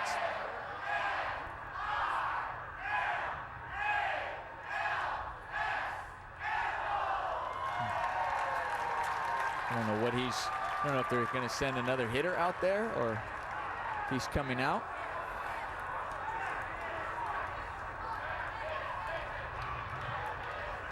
Looks like there's a bit of confusion over there. Now he's pulling them out. Well, they've got Brian Guyman with a bat in his hand, and it looks like he is going to come on for Ringo after he bounced that one off his foot or ankle. If you are into Twitter, all you have to do is follow Kyle Peterson on Twitter, and he will give you everything you need to know about the experience at Omaha. Kyle, former Stanford pitcher, #1 draft choice.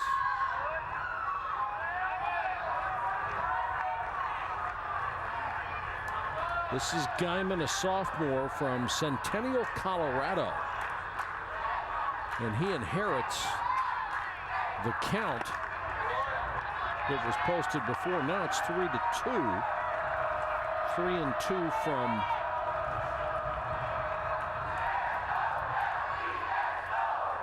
Brandon Johnson, the left-hander.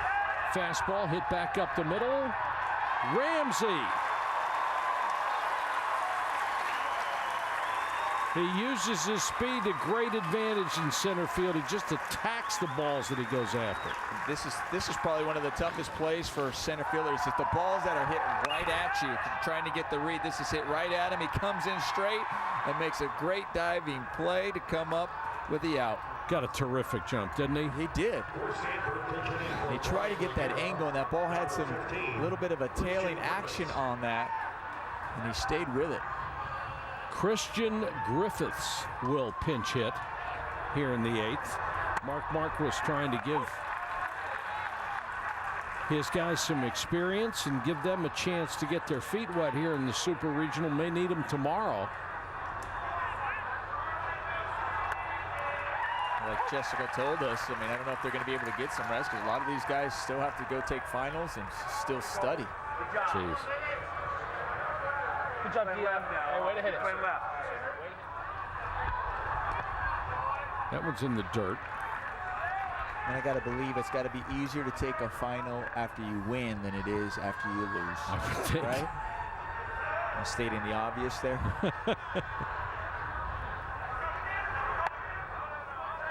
I think you might appreciate the experience a little more. Right. Oh, look at this. Taking some notes, are we? I don't believe that's the final, but if this game goes into the midnight, that may be what we see. Some of these guys have to take it before midnight. Well, yeah, that was our understanding, right, that Appel had to take his final before midnight. I mean, there ought to be a little slide involved in this if you're in the middle of a game. 2 gone here in the inning.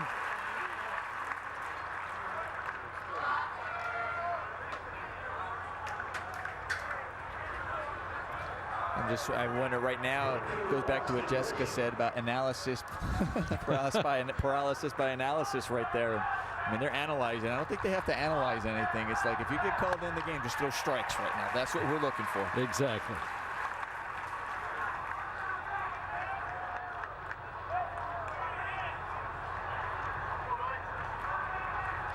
Austin Wilson stands in. 2 outs, nobody on.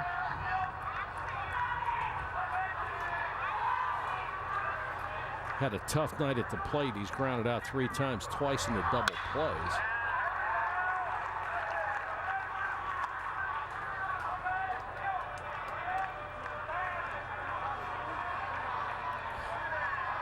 Well, most players, I think, would agree that if you lose a game like this, it's a little easier to recover than if you lose a 3-2 heartbreaker in the 9th. Not that it's easy, but maybe easier. End of inning. Go to the bottom of the 8th in a moment. The NCAA Baseball Super Regionals is presented by the Capital One Venture Card. What's in your wallet? And in part by Lowe's. Lowe's, never stop improving.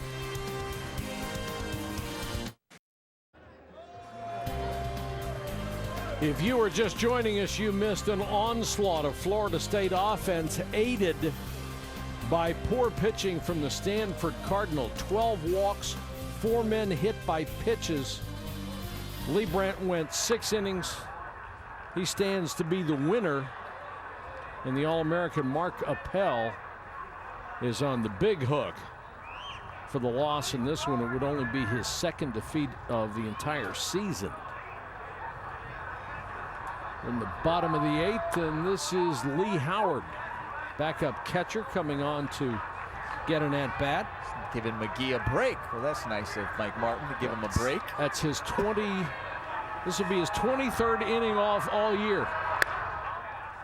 I don't know if you're going to feel that one, do you?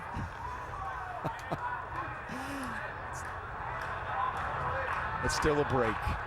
It's still a break. This is true. Hit toward the second baseman. And they throw him out first out of the inning. Let's go down to Jessica Mendoza. Jessica?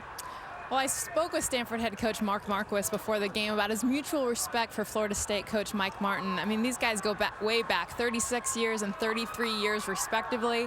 And I'll tell you what, he said he just respects so much that Mike Martin teaches the game. And that's the difference between the college level and the pro level. They're not just managing the talent and the skills, but they're really teaching these guys things like work ethic and really how to get to that next level. And he talked so much about how over the years they've learned so much about these student athletes and what they can do to make them better people. And that is part of the job of a coach in college, is not only to develop players, but to develop human beings. And Mike Martin takes that responsibility very seriously, as does Mark Marquis. You really want to be known for doing the right thing for kids and making them better people as well as better players. And Alfonso is out on strikes for the first out of the inning. Of the active coaches in Division I, these guys are 3-4. Augie Garrido leads the list, along with Gene Stevenson at Wichita State, who is second, who has just had an exceptional career. Really like that man. And then you have the two guys who are competing here. The 5th hit batter of the night. Jeez. And usually on the pro level, you're going, okay, that many people hit. Oh. You're going to see a retaliation. And you're thinking, really? Come on. But here, you know, no one can find the strike zone. No. It's not. There's no intent whatsoever. This isn't about intent. This is about just trying to find the strike zone right now for the Stanford pitchers. No benches are going to empty on this. No.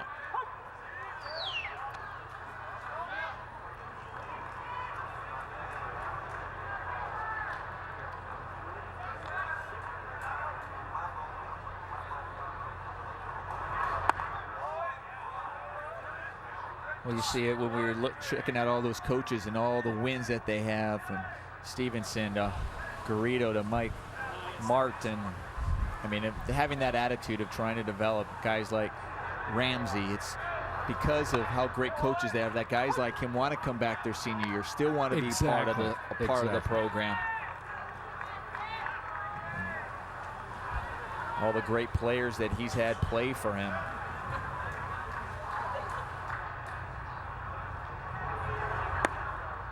Submariner misses outside. It's 2-2. Runner at first, 2 out here in the Stanford 8th. Down to their last 4 outs of the opening game of the best of 3 here in Tallahassee.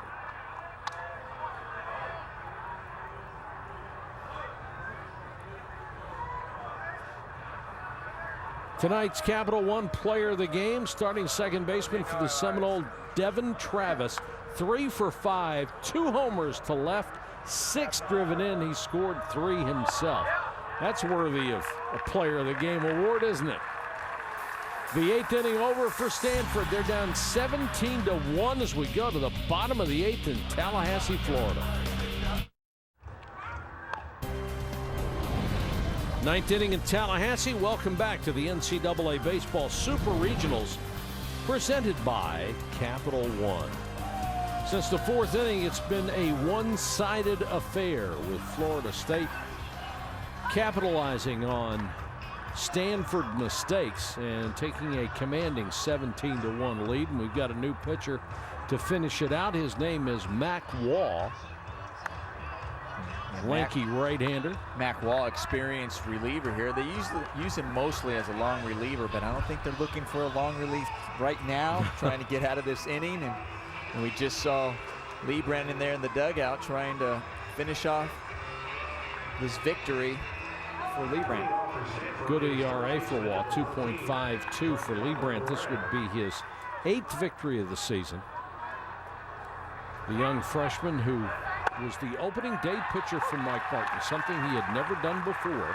Allow a freshman to start the season, and he has been just as good as he was on opening day.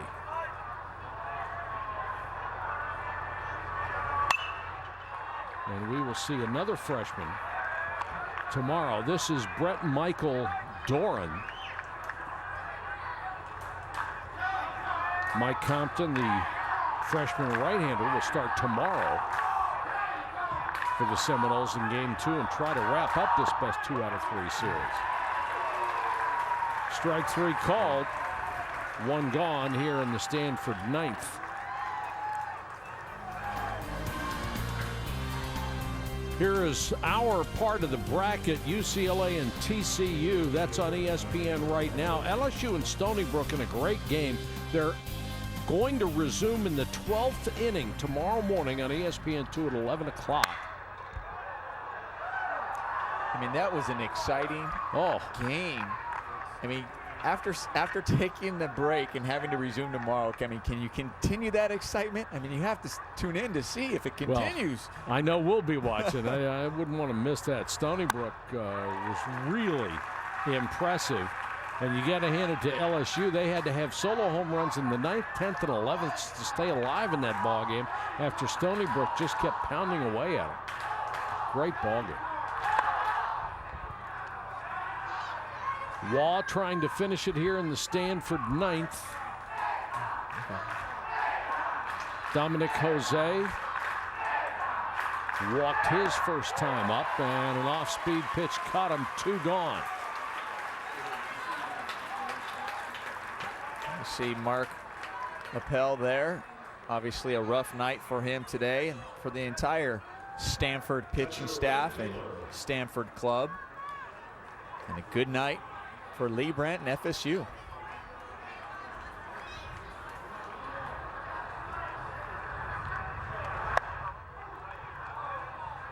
Waugh with a high fastball, misses.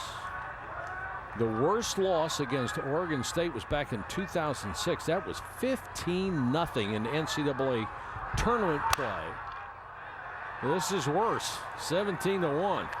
And it wasn't, if you could say it's worse than 17-1, it was. You can't walk that many guys and hit that many guys. Right.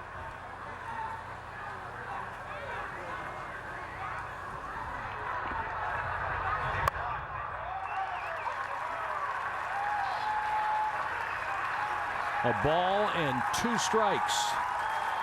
Stanford